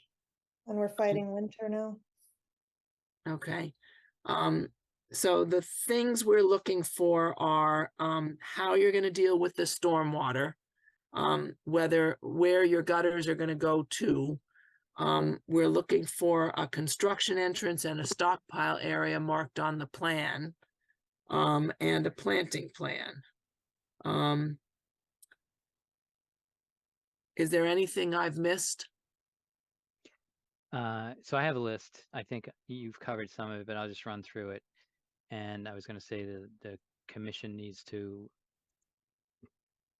understand that some of these things are going to be hard to, or may even need to be reviewed. So restore the BVW with the planting plan. So the commission should see the planting plan because it was asked that it has layers, herbaceous shrub, tree layer. Establish a 5 to 10 foot buffer strip. Propose a planting plan in that buffer strip. Add the 8 by 15 foot shed to the permit so it's legal. change the deck measurements. And I apologize if you got a permit for that. I assumed that you possibly it skipped through conservation without having our sign off. Change the deck measurements on the plan to 16 by 16. Show how you're going to infiltrate the roof runoff. Show a stockpile area on the plan. And then the only other condition was just a condition in the permit that would ask that you remove the swing set when it's no longer used. I would also let you know that those changes to the plan is okay if you just pencil them in, circle out an area that would be the stockpile area. That would be fine with me. So that's the list. Doc, if I could amend that list a little bit, it's not a swing set, it's a trampoline. Trampoline. Okay. We have in the past, voted to allow the construction to go forward and have the planting plan approved by Chuck or by the commission later. Since I think the planting would probably not take place till spring, there would be some time for that. So I guess the real question is the, management of the stormwater. Everything else, I think we have agreed upon tonight. Have you guys got a thought of how you would do the stormwater management? Having heard our discussion tonight. I can look into the rain garden option versus a stone dry well underground option. I'm not well versed in it, so I'd have to do some research. Mm-hmm. Would, Yeah. and this is just a question for, the stuff that runs off in the spouts, are the rain barrels an option? Chuck, do you want to answer that? So we're trying to have it infiltrate back into the ground, so that wouldn't be an option. Okay. Okay, and there are people who do landscape design who can design a rain garden for you so that they can tell you what plants to put in it and that kind of thing. You said the other option was to do it like a dug into the ground and out? So Well- it doesn't really go out. It's just, it's basically a chamber with holes in it, and it's surrounded by crushed stone and filter fabric. And it Okay. goes in, and you're doing two things. It's able to clean the water because it's filtered through the soil, but it also delays that stormwater, and it's not part of the storm that's happening at that time. So that your neighbors won't get that runoff from your house. So it's it's probably a good option, but a well-placed rain garden can work too.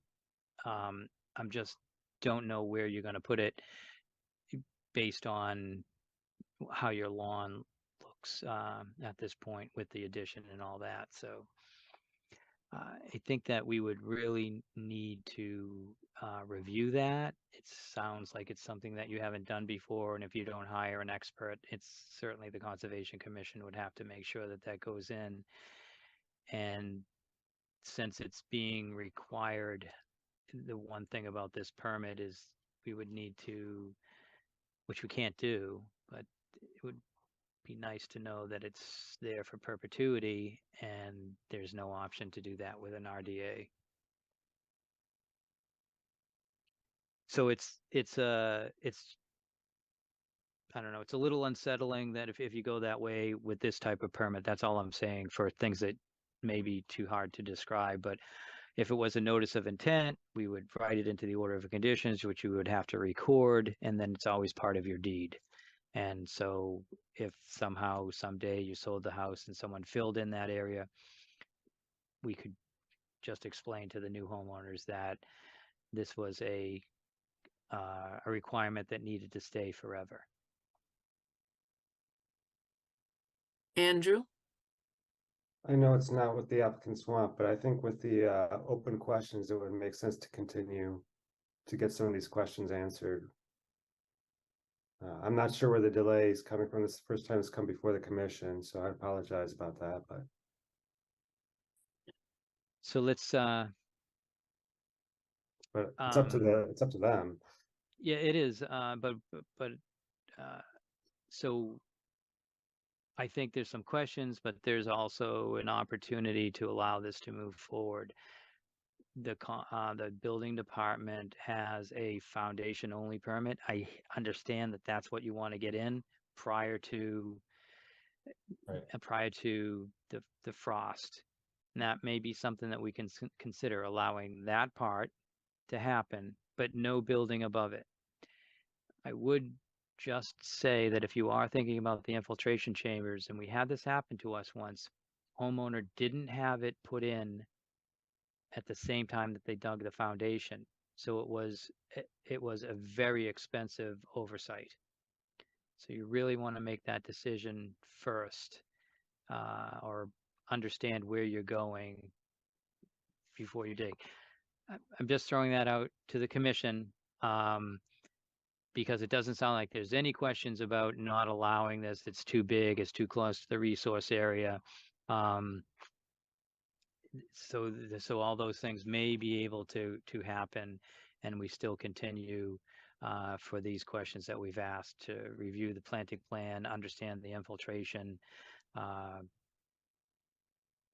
planting in the zone of natural vegetation.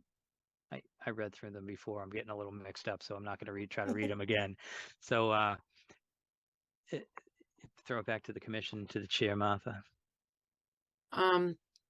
I think that sounds like a good compromise. I also think, Chuck, that you have some pictures on your iPad of one of these stone infiltration chambers with the holes in the side, the round ones you dig into the ground. And I think it might be helpful to the homeowners if they had a chance to see what one of those looks like, so they kind of have an image what we're talking about. Is that something you could pull up quickly? Let's see.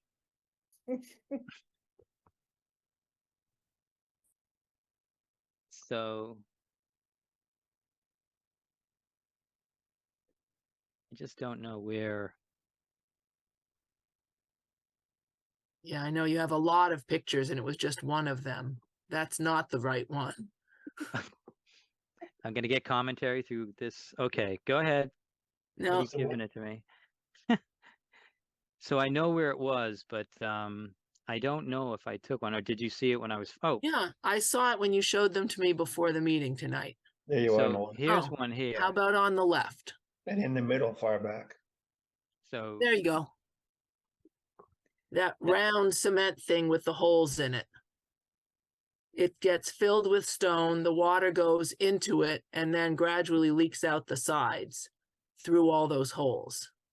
So it just slows down the first flush of rainwater and gets it filtered through the ground before it goes downhill to the neighbors. So you dig a hole like that to put that chamber in, and then you run your gutters into that chamber. So if you were going to do the chamber and the foundation, you'd want to dig all that hole at the same time as you're digging your foundation. So that's why I wanted Chuck to show you what you're thinking about when you're thinking of putting one of those chambers in. Thank you, because that's not what I was picturing. Now, do you see that pile of stone to the left of the chamber? Yes. If you dug one of these 2-foot long trenches, the length of the side of your building, of your addition, line that trench with filter fabric, fill it with stone like that picture of the stone there, then the water just sheets off the roof right into that trench. So that's the stone drip trench concept. That is, doesn't really require digging any more hole than you're digging for pouring your foundation, because when you pour your foundation, they have to dig out a certain distance from the foundation, and when they fill it back in, they can fill it with this drip trench. So, Okay. Yeah. So the stone drip trench would be sufficient? It is one of the options for how to infiltrate some of your roof runoff. Okay. And Chuck, do you think that the runoff from the side of the roof facing the deck could go down a gutter and be directed into the stone drip trench also? So it could, but I don't want to, you know, that's not, you need to talk to your builder or someone else who's going to design this better. So my concern is with that, without maintenance, you could possibly have some issues up against the house. So Mhm. that's all I want to say about the drip trench. But it is one of our options. Rain garden's another option. That infiltration chamber is an option. I don't think that, you know, I think it's the stone in the chamber. I think you're digging already. So there's, you know, you really need, you should see what that is for sure. Anyways, I made a suggestion about a foundation only permit. It's up to the commission to discuss that and see how they want to proceed. So maybe we're at that point now. Okay, so how do people on the commission feel about permitting the foundation only and then continuing the hearing for the rest of the project to December 13th or January 10th? I'll just say I agree with you, Martha. I think it's a good compromise.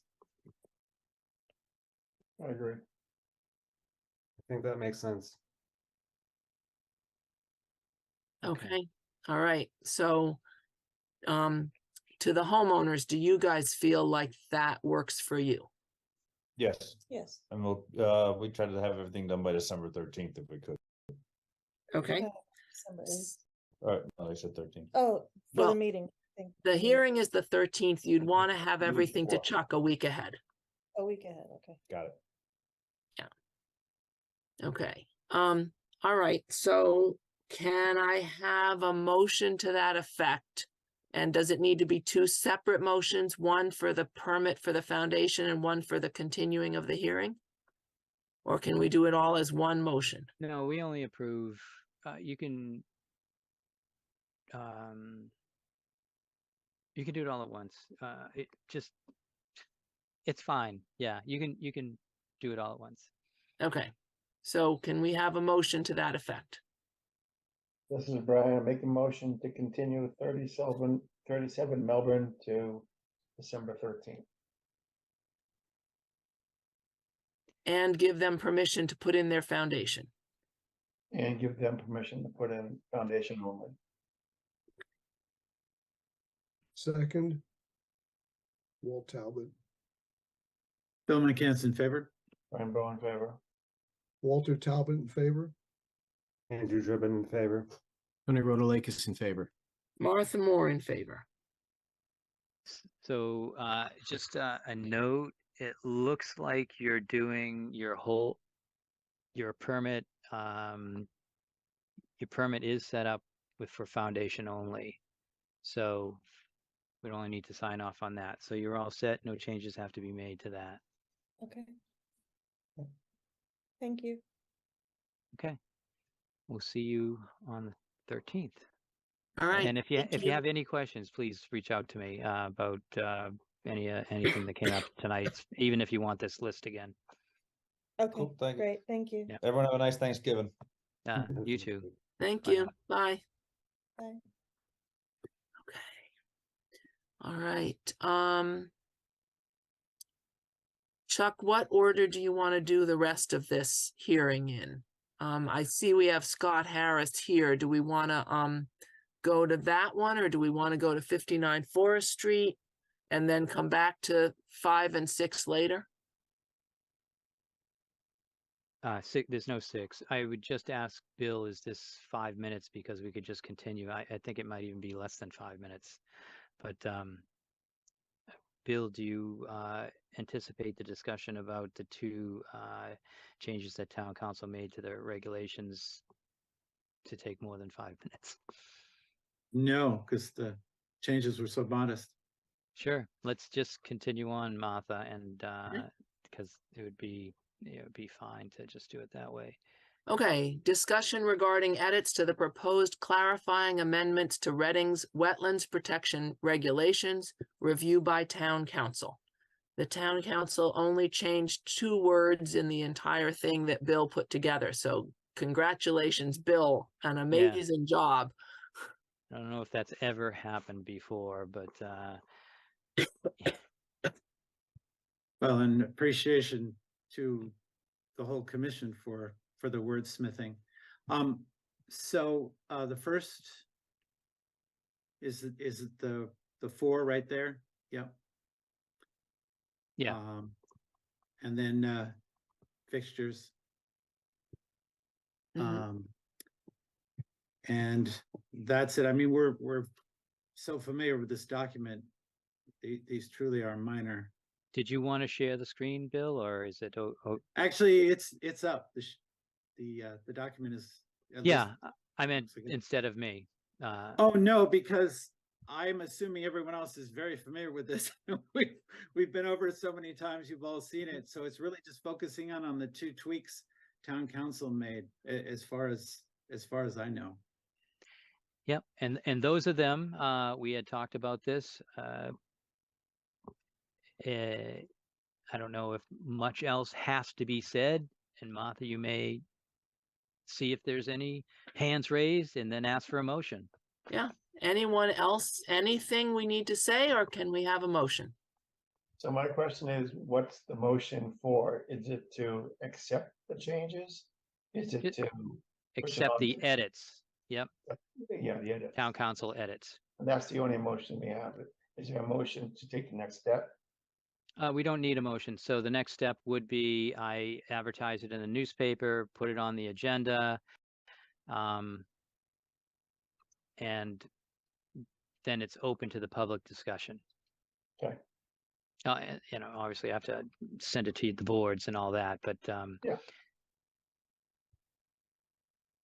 So here in silence, this is Brian. I'm making a motion to accept the edits by the town council.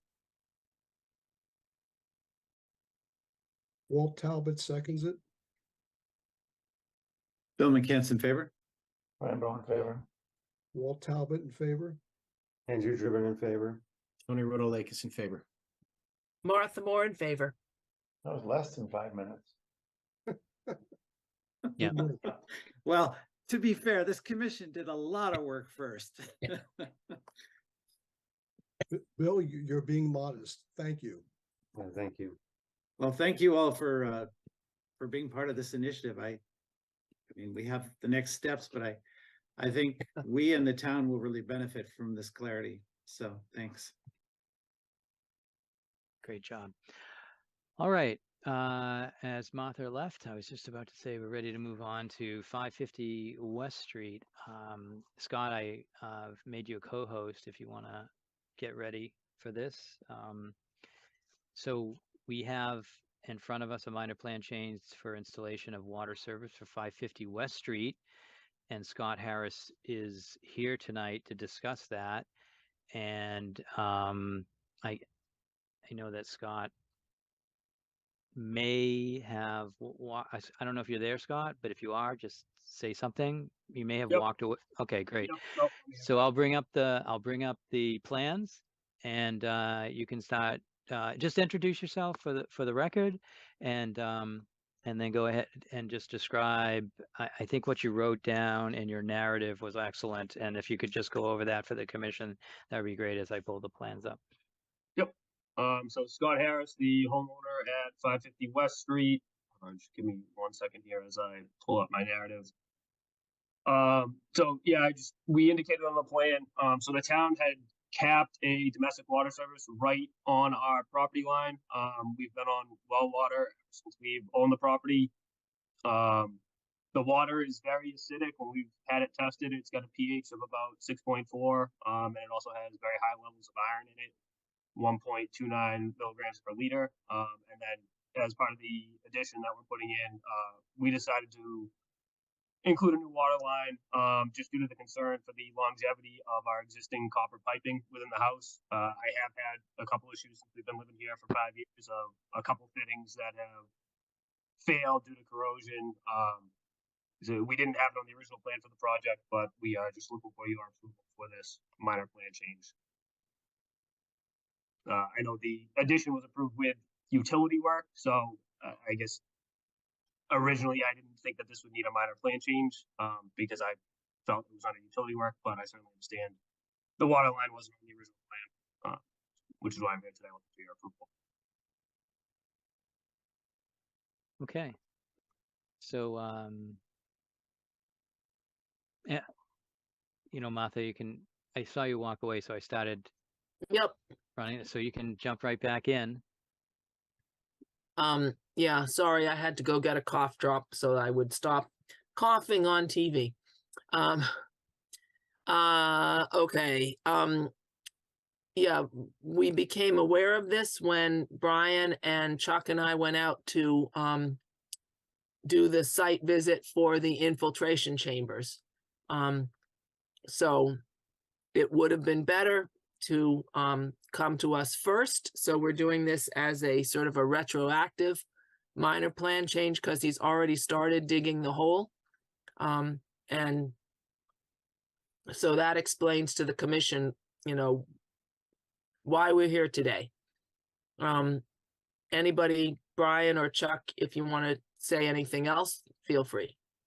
Sure. So I understand this. This seems like a quality of life upgrade. I would be concerned also. I guess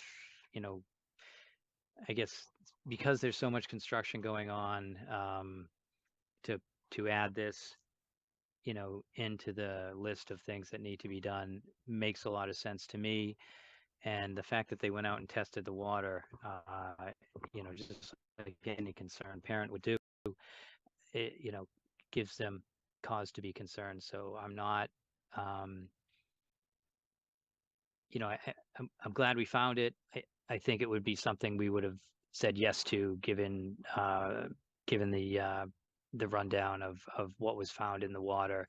And I think that I did talk to somebody, not sure if it was on this commission or our old chair, because I was having some conversations with our old chair, and they said, yes, that's exactly what Reading well water contains. A lot of metal. It's a high, a big issue around town. So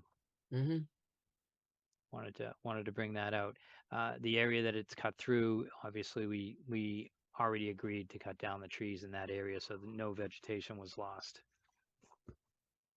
And I'm actually going to share the screen. I think people understand that it's going from the corner of the road to the house, over this area that we said that trees could come down, and then over the driveway.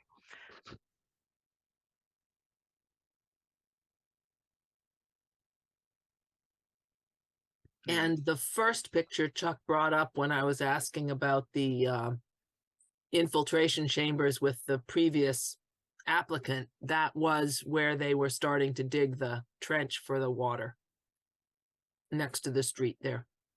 Okay, Brian, did you have anything else to share with us? And you're muted. Probably been better that I was muted, but I will point out that the chambers have been placed, the holes have been filled, the dirt's been put back on top. And so hopefully the other things we talked about, such as replacing the erosion control and what have you, can take place. But as far as the water line goes, I'm fine with it. Yeah, Brian, if I could actually just speak to those, the other two items that you brought up when you and I met earlier this week, or maybe last week. I did. So the erosion control has been moved back to its original location. It was just, as I mentioned, it was kind of shifted back for a safety concern during the excavation of the dry well at the rear of the addition. So that's been moved back. And then I actually met with a landscaper last week, and Monday I'm actually going to have the piles of stump grindings and pine needles that you noticed kind of along the edge of the tree line there. Those are actually getting removed, loaded into a dump truck, and hauled off site. So that'll happen. That's great, Scott. Thank you. I'm glad to hear it. So it sounds like with Brian's question, we've moved on from the water line. This is a picture from the street. This is the excavation from the water line. I'm assuming it was pretty much cut and cover all the way to the house. But you know, deep, but there's obviously not hydric soils. And the next, trying to get to a point where it makes sense here. The next picture just shows what's down on the bottom. And I'll just run through the slides a little quicker. And I'm going to start with the excavation for the infiltration chamber. There's one at each corner of the house. We saw this at the last meeting. Here's the infiltration trench is just in front of us, and the bottom of the screen. And the other one is where that infiltration chamber next to the dumpster is. You can see that the erosion control is in place and the silt fence behind it. And the next picture shows foundation. You know, it's not our purview. And then more foundation. And then to what Brian was talking about, here's a picture just kind of standing back, looking at the site, showing that beyond the erosion control, there's no work. Erosion control was moved out for access, but as I understand it, Scott has moved it back in place. These are the piles of dirt that were discovered, kind of like pushed out of the way, and there was some logs in this area next to this old chimney, and they were there from the start. They were always there from even before this project was permitted under the current order of conditions.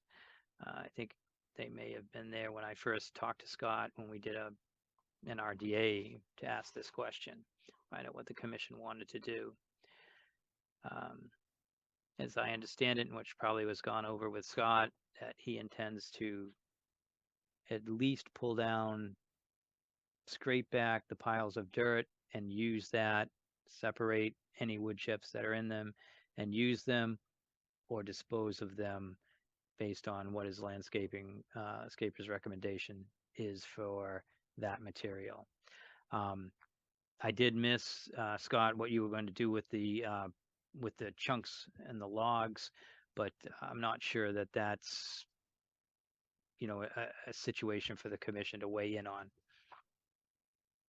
Yeah, some of them will get this, as I don't know, you may have missed it, Chuck, but I mentioned, I actually do have a landscaper coming out Monday to remove those piles, load them up into a dump truck and haul them off site and dispose of them.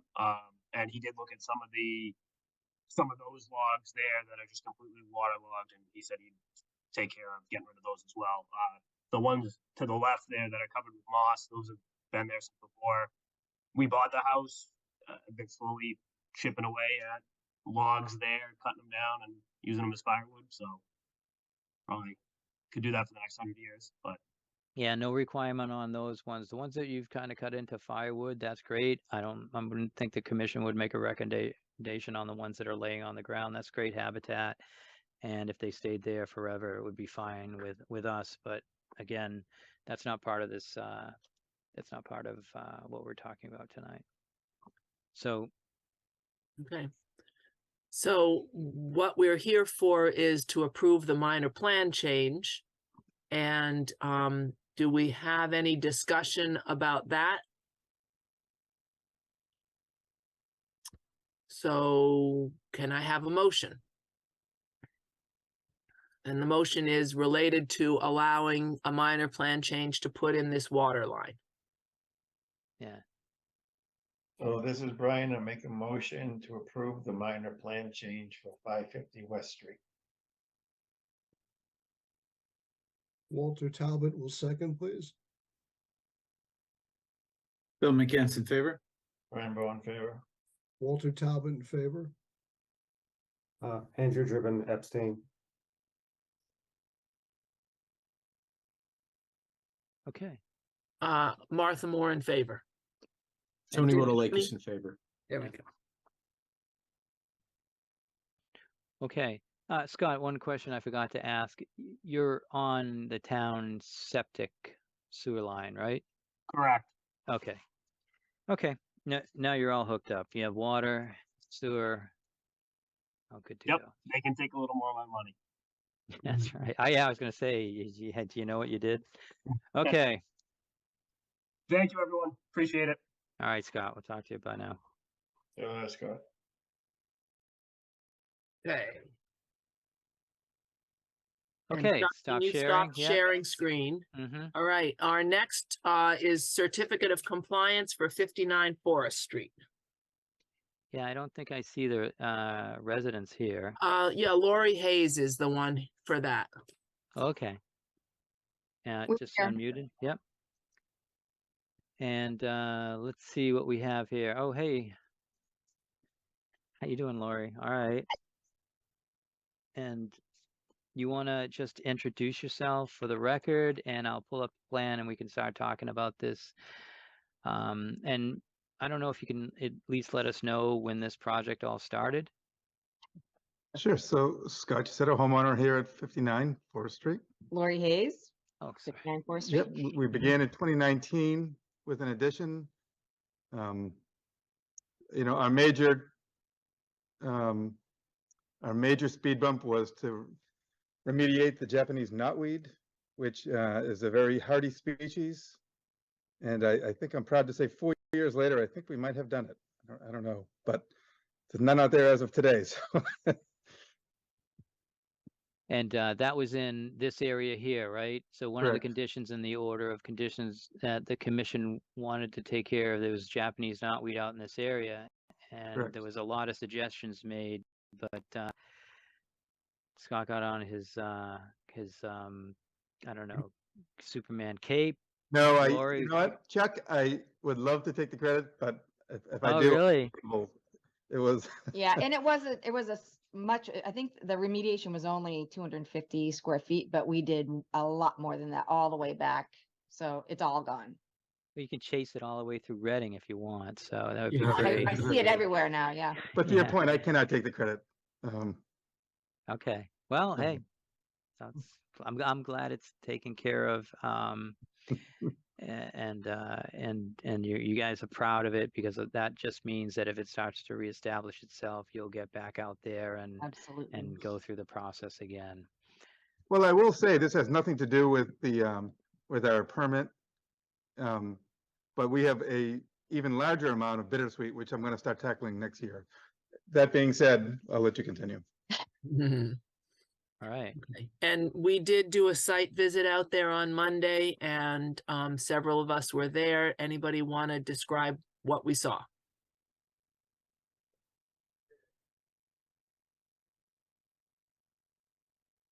Brian. Okay, I'll give this a whirl. So we looked at the various items that were in the conditions, things such as removing the stone wall, the aforementioned invasives. Additionally, some gutter issues or drainage issues. And they showed us that they had impressed a local youth gang to move the stone wall. The stones have been moved back of the property. And we only talked about the invasives. There is still an issue with the gutters along the left side of the house. There's been clogging that happens all the time. So they've agreed to deal with that. So there won't be any dripping over the gutter and creating some erosion along the drip line. We did notice that there's a hill in the back. It's actually not in our jurisdiction. We're going to mention it anyway. It's kind of sparse, sparsely vegetated.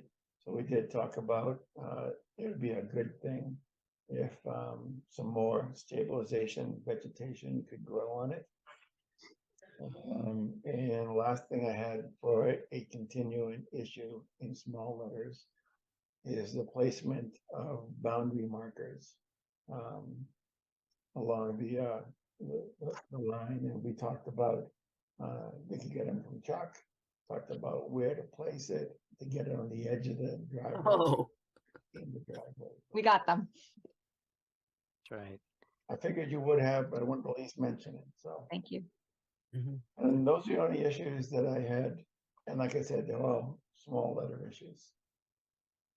okay, Walter? Considering the list of things they had to do, they've done them pretty much all. And now they're even looking for more things to do. If anything, we should make up a plaque and reward these people. Yeah, maybe. They- I mean, that bittersweet is brutal, so I'd be happy to tackle that one. Good luck. Yeah.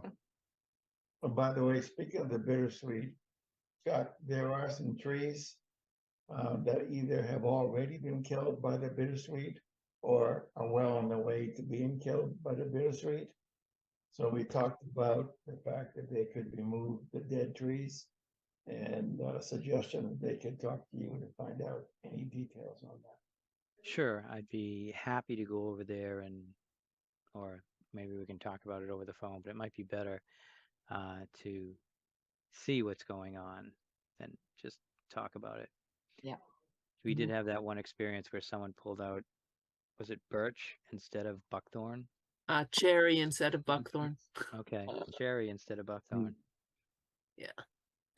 Yeah, so when we were there, we talked about the 25-foot line, and part of the 25-foot line goes right through the curve of the driveway, as you can see on the picture in front of you.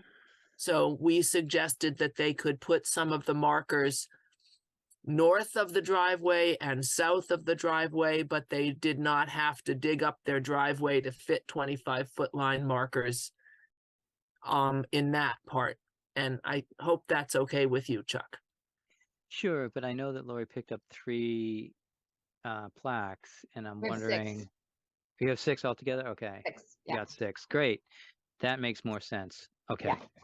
Yeah, so I was picturing 3 to one side of the driveway and 3 to the other side of the driveway.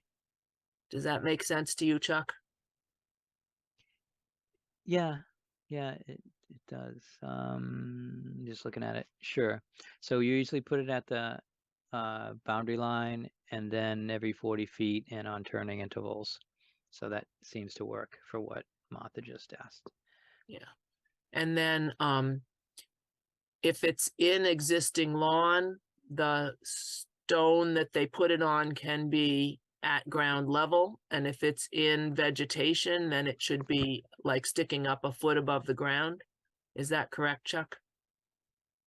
Yeah, so if there's any issues with installing these that you're concerned about, you need to reach out to the conservation office, to myself. But we have done a lot of things with bounds that go in lawn, and even to the point where we're not even requesting that they go in because it's still a problem. So usually the ones at the boundary lines are a foot above the ground, 2 feet in the ground. And the ones like next to the driveway, I don't think there would be an issue with that one either if it was a foot above the ground. But in between, I'm not sure what that looks like. But if it's forested, natural area, that would be fine. I know that along the driveway, it's different. It's more of a lawn area. So you may want to think about it and get back to me with what's going to happen. Yeah, Lori and I will brainstorm, we'll come up with a plan and we'll come visit you. Sounds great. We'll make it happen one way or another. All right. Okay, so that's the only thing that I think is holding up the certificate of compliance, is just getting those markers in. So is that something we can authorize Chuck to sign once that he sees that the markers are in place, or do we have to have them come back to a future meeting to get that vote?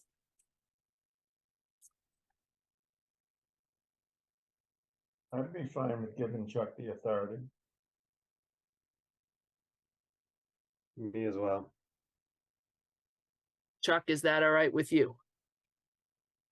Yes, So I'll just issue the certificate of compliance once the markers are in place. Beautiful. Okay, so can we vote? Can I have a motion and a vote for that to happen? This is Brian. I'll make a motion for Chuck to issue the certificate of compliance for 59 Forest Street and to authorize Chuck to approve to do this by inspecting or satisfying himself with the placement of the boundary markers. I know that was a long-winded motion. This is Andrew, I'll second that. Phil McCants in favor? Rambo in favor. Walt Talbot in favor. Andrew Dribbin in favor. Tony Rotalakis in favor. Martha Moore in favor. Okay. Good luck. Yeah, thank you.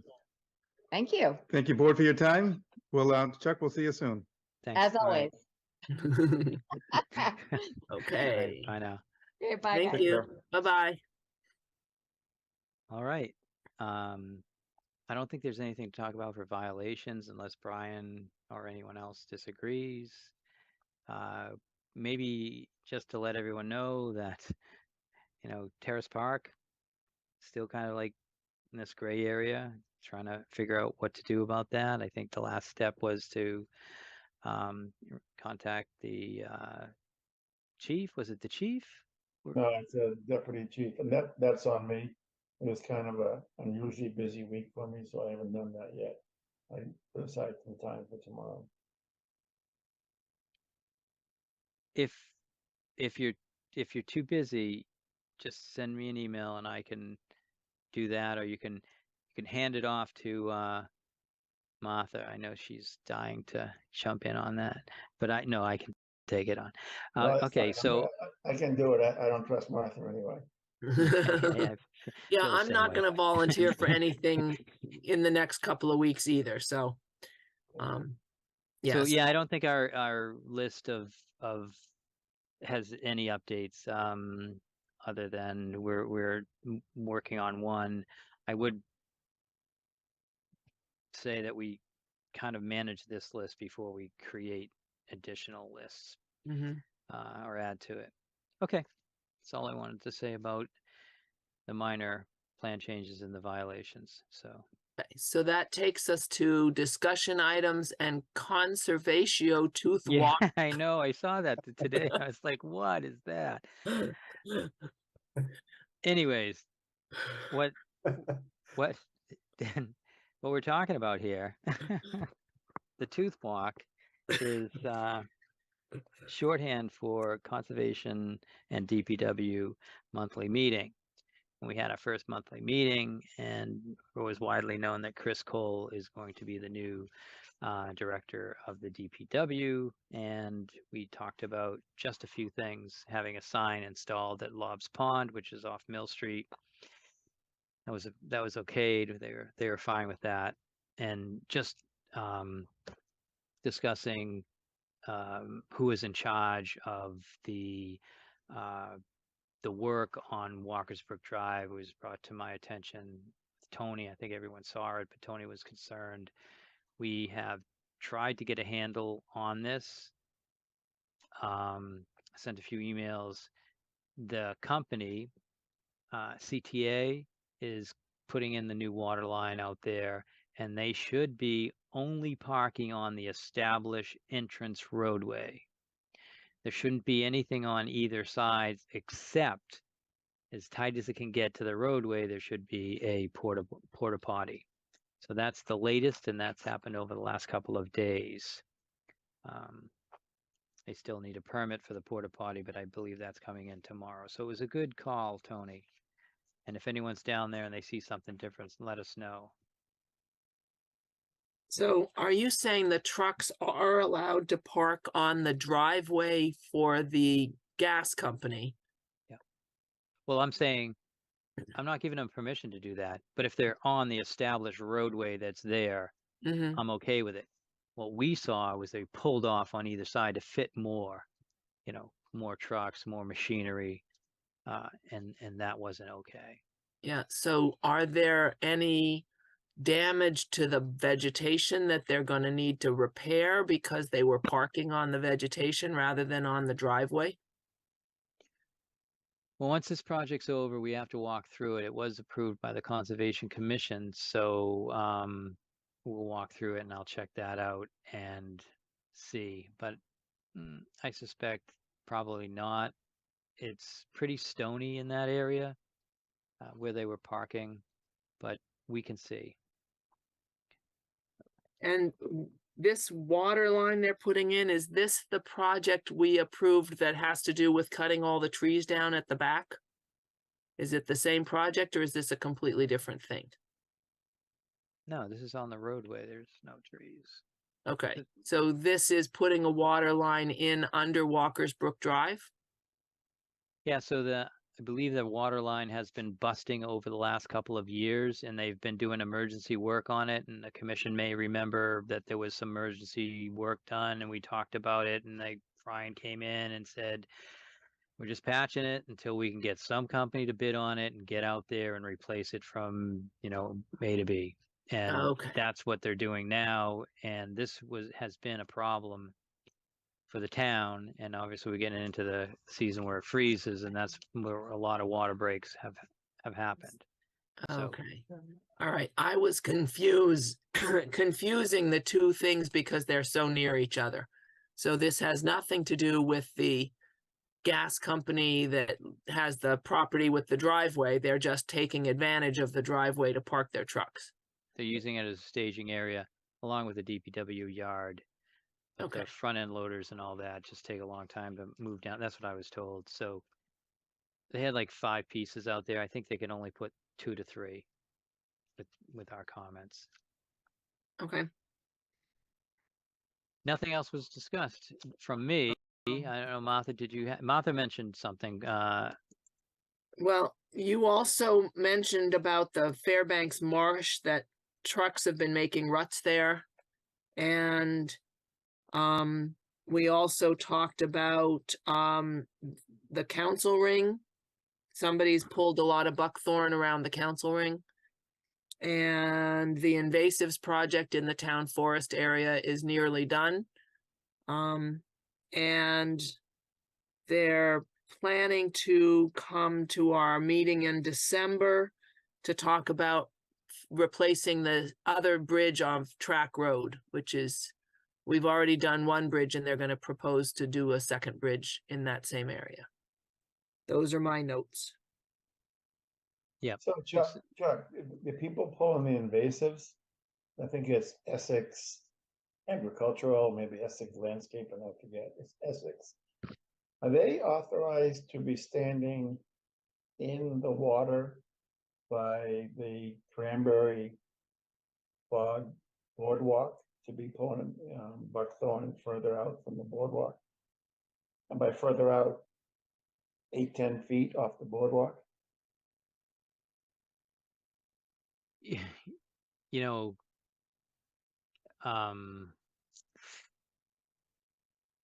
no one so I'm going to give my sausage example. So it's like making sausage, right? No one likes to see it made, but it tastes good. This is a situation where they are restricted to what size they could treat and what size they're going to be pulling up. So they're in the wetland area, they're off the boardwalk, and they're doing the work. And that was approved by the Conservation Commission. So they're out there. It does look pretty bare. You know, some of the pictures are nice, and they've done a great job. As a matter of fact, it was Essex that took care of the area around the council ring and how clear it is. But when they're pulling it out next to the boardwalk, they're going to have to stand in there. It's 3 people. They've been there for a long time. They intend to be done by the 17th. And I suspect by next year, you wouldn't even notice that. Well, but that's what I was thinking. I was thinking that going by the rule of thumb that Ann Martin gave us off of Howard Street there about the one growing season, to fix itself. It didn't seem to be a problem. I was just wondering if that actually was something that we did approve, or whether they were being exuberant.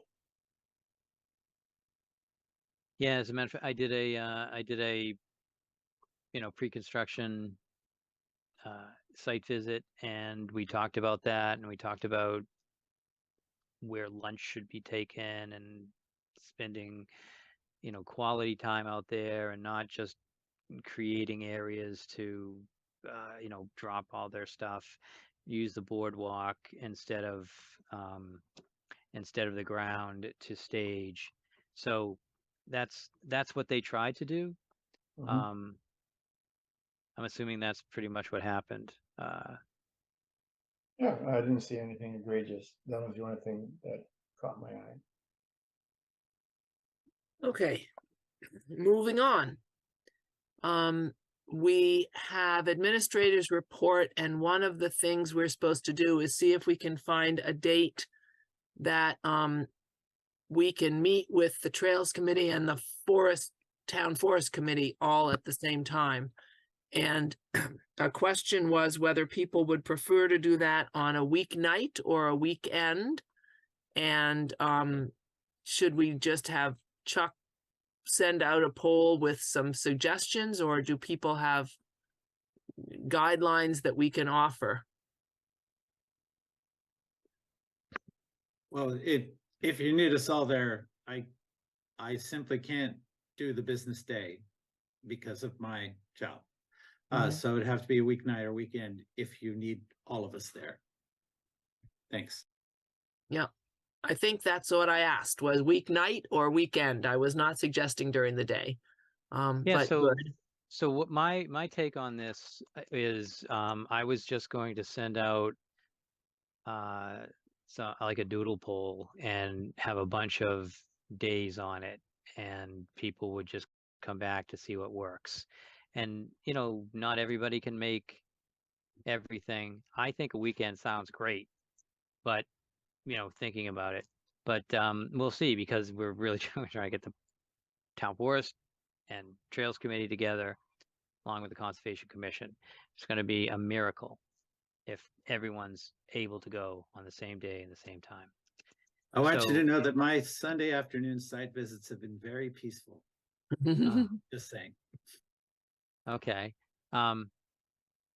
So I will, my plan was to send out, just get some feedback from the Conservation Commission and send out tomorrow something to the chairs saying that we're going to propose this for February 15th in that area, maybe that week. I don't know where February 15th, I was just thinking beginning of the month, because that'll get us through the holidays. So it I looks thought like, you were talking January. oh, did I say February? Sorry, January. So it looks like it's the week of the 14th. Maybe that works. And then Martha said, well, there might be a vacation week there. So I have to look into that. So maybe the week of the 14th, week of the 21st. And I'll probably run the poll through those 2 weekends and see what happens. Okay. Anybody have like plans to be away for the last half of January? January 15th, nighttime, can't be there, Bruins game. Other than that, I can make anything. Oh, you going to that Bruins game too? I think it may actually be afternoon, because I think that's Martin Luther King Day, but Oh, I mean, yeah, that yeah. day- that day. Okay, all right, but nobody's away for the entire second half of January, so we have some hope of getting a date in there that's gonna work. You know Okay. what? We should forget about this thing, and we should let's never mind about this. We should do like a summit at the TD Garden. I think that sounds better. We could get everybody there on the same day. The food is excellent these days at TD Garden. It's Yeah. actually better. It is actually better than it used to be. Still not excellent. Okay, in the interest of time, it's after 9:30. We have minutes for approval for October 25th. Anybody have any edits that we need to make? I have one. Yeah. I don't have one, and I'm going to reject one that comes up from I'm not- Brian. Oh, okay. Well, mine is just a typo. It's on page 2, old new business line 3. There were 2 minor areas on the property that a hood, it should be should. Be Can fixed you in give the me that future. note again of where it's at? Sure, it's item 6, line 3, right in the middle of line 3, on the property that, and it should be should instead of a hood. Okay, and I think that's it. We should, everybody accept to approve, because does the brain want to say anything? I think it's important. We mentioned the other one. Does the but brain want to say anything? I do. I did catch a misspelling that was throughout. I think the misspelling is actually very accurate. I think it was very how I flattering, stated huh? it. They spelled my first name time and time again. They spelled it brain instead of Brian, and I'm fine with that. Okay, I had 2 other comments. The list of people who were there, it listed Carlos Barwen, but I think it was 2 separate people. Carlos and Darwin were present at the hearing with I forget who it was now. With the contractor, maybe. Yeah, Collins Road. Oh, Victor. Colin McKinnon. Is that the one you're talking about? No, I think it's the one where they cut the 7 trees on Collins. Oh, okay. Yeah. Collins Ave. Yeah. Homeowners Victor. Yeah. I think it's related to that. Okay, but there were 2 other employees there who didn't say anything, but they were present in the meeting. Right. And it was listed as if it was a first name and a last name rather than 2 first names. Okay. And then in the 62 Range Road, it said something about talking about removing 1 tree, but my notes from the meeting was they were gonna remove 3 trees, 2 of them which were leaning and 1 which was a snag. They were gonna leave a snag standing from 1 tree and then remove completely the 2 leaning trees. Okay. And I think that did not come across in the minutes as written. Those were Okay. my corrections. And I missed the spelling of Brian's name. I just didn't notice that at all. Yeah, it That's seemed because so, he's so smart. it you seems know? so natural. I think I missed it also. It was Yeah, I thought that was amazing. the correct spelling. Okay, and are we okay to approve the minutes with those corrections? Chuck, what do you have to say? No, I thought we were moving on. So Okay, can we have a motion to approve the minutes? I make a motion to approve the minutes of October 25th. This is Right. Tony, I'll second that. Okay, who gets to start the voting? Bill, Brain. Sorry, Bill McCants in favor. Brian, vote in favor. Walter Talbot in favor. Andrew Drippin in favor. Tony Rotalakis in favor. Martha Moore in favor. Okay, done. All right, how about a motion to adjourn? no, I have something. Oh, rats. Okay, Chuck. Yeah, and it might be rats. It's a good request from the town, so they're going to set up a CPA exploratory committee. I'm sure that's pretty close to the language that they said, and they would like to have a member of the Conservation Commission to be part of that. Unfortunately, they said it could be a weekly meeting or a monthly meeting. They're not sure at this point. So it's going to be it's going to be a lot of time. I did this in Arlington. It was a lot of time. And, but I think that you should also think about the next step. If it's approved, whenever years from now or next year, or whenever this happens, the person that does this is likely, because they need somebody on the committee, a liaison from the Conservation Commission, needs to be filled the role in the actual CP. It's not a done deal. It needs to be voted in, the whole process. But if it ever did happen, a member of the commission would also have to be on that committee. A full member, not an associate member. Can you spell out what CPA is about? it's the Community Preservation Act, and it's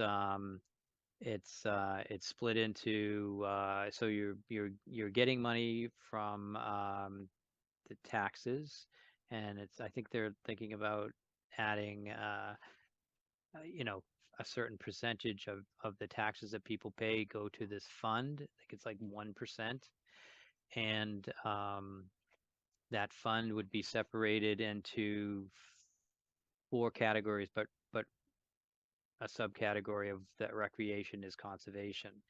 So historical, recreation, and I forgot the other 2, but Okay. there And would I be think, someone from the isn't it Conservation taxes Commission. on real estate sales? I don't know. I don't want to just guess. Okay. So they're only asking one to establish the fund, and no, it's not. It's a tax on your property. It's a property tax, but the real estate portion of it is there's a certain part that the state gives to the town. It used to be they would match what the town did, but now there's so many people in the pool, they can't do that at all. So they're only giving like a little bit of money each year. A little bit would be, who knows, 30,000, 50,000, something like that, but they're not matching anymore. So all those things will be discussed, and we would put it on the agenda, and we would get an update, but they're looking for a commission member to do that. You don't have to answer tonight. You can just send me an email if you felt so inclined. I do think it's going to take a lot of time.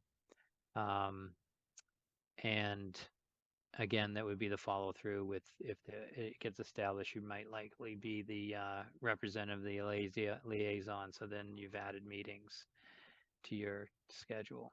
Do they have any suggestion what day of the week they're thinking those meetings would be? Nope. Okay. It could be each month. It could be once a week. That's what it said in the email. I'll send the email out. You guys can look that over. I don't even know if it's going to be in the afternoon or not. I'm assuming they're going to be night meetings. SWEC's at night. I think they try to accommodate that. What do you think, Andy? You're almost done with SWEC. Maybe that's closing up. You're ready to just jump, like, what do they say? It's like, just think about it. It's like jumping from a boat to the dock. You don't want to jump too soon. You don't want to. The frying pan to the fire, no? What's that? I thought it was the frying pan to the fire. That is what it sounds like. I think at the end of the day, it's super awesome. It's a great committee. People will be, you'll have a certain amount of money to distribute into those funds, and people will be asking you to approve their projects. That's down the road. Right now, they're just going to talk about how does it fit in Reading, and things like that. Present it to the town meeting. All I'll say is I am a fan of the Community Preservation Act, but beyond that, I'll leave it at that. Yeah, like I said, I'm not looking for a yes tonight. Okay. So now that you've brought that up, are there any other things before we have a motion to adjourn? In which case it would be double rats. No, Okay. I'm good. I'm good. So at 9:42. This is Brian. I'll make a motion to adjourn at 9:42. All right, Brian. I'll second that. Okay. All in favor? Hands? My hand's up. Okay. Thank you, Tony. All right. All right, We'll good see night, you all everyone. later. Good Yep. night. Good Good night. night, everyone. Good night.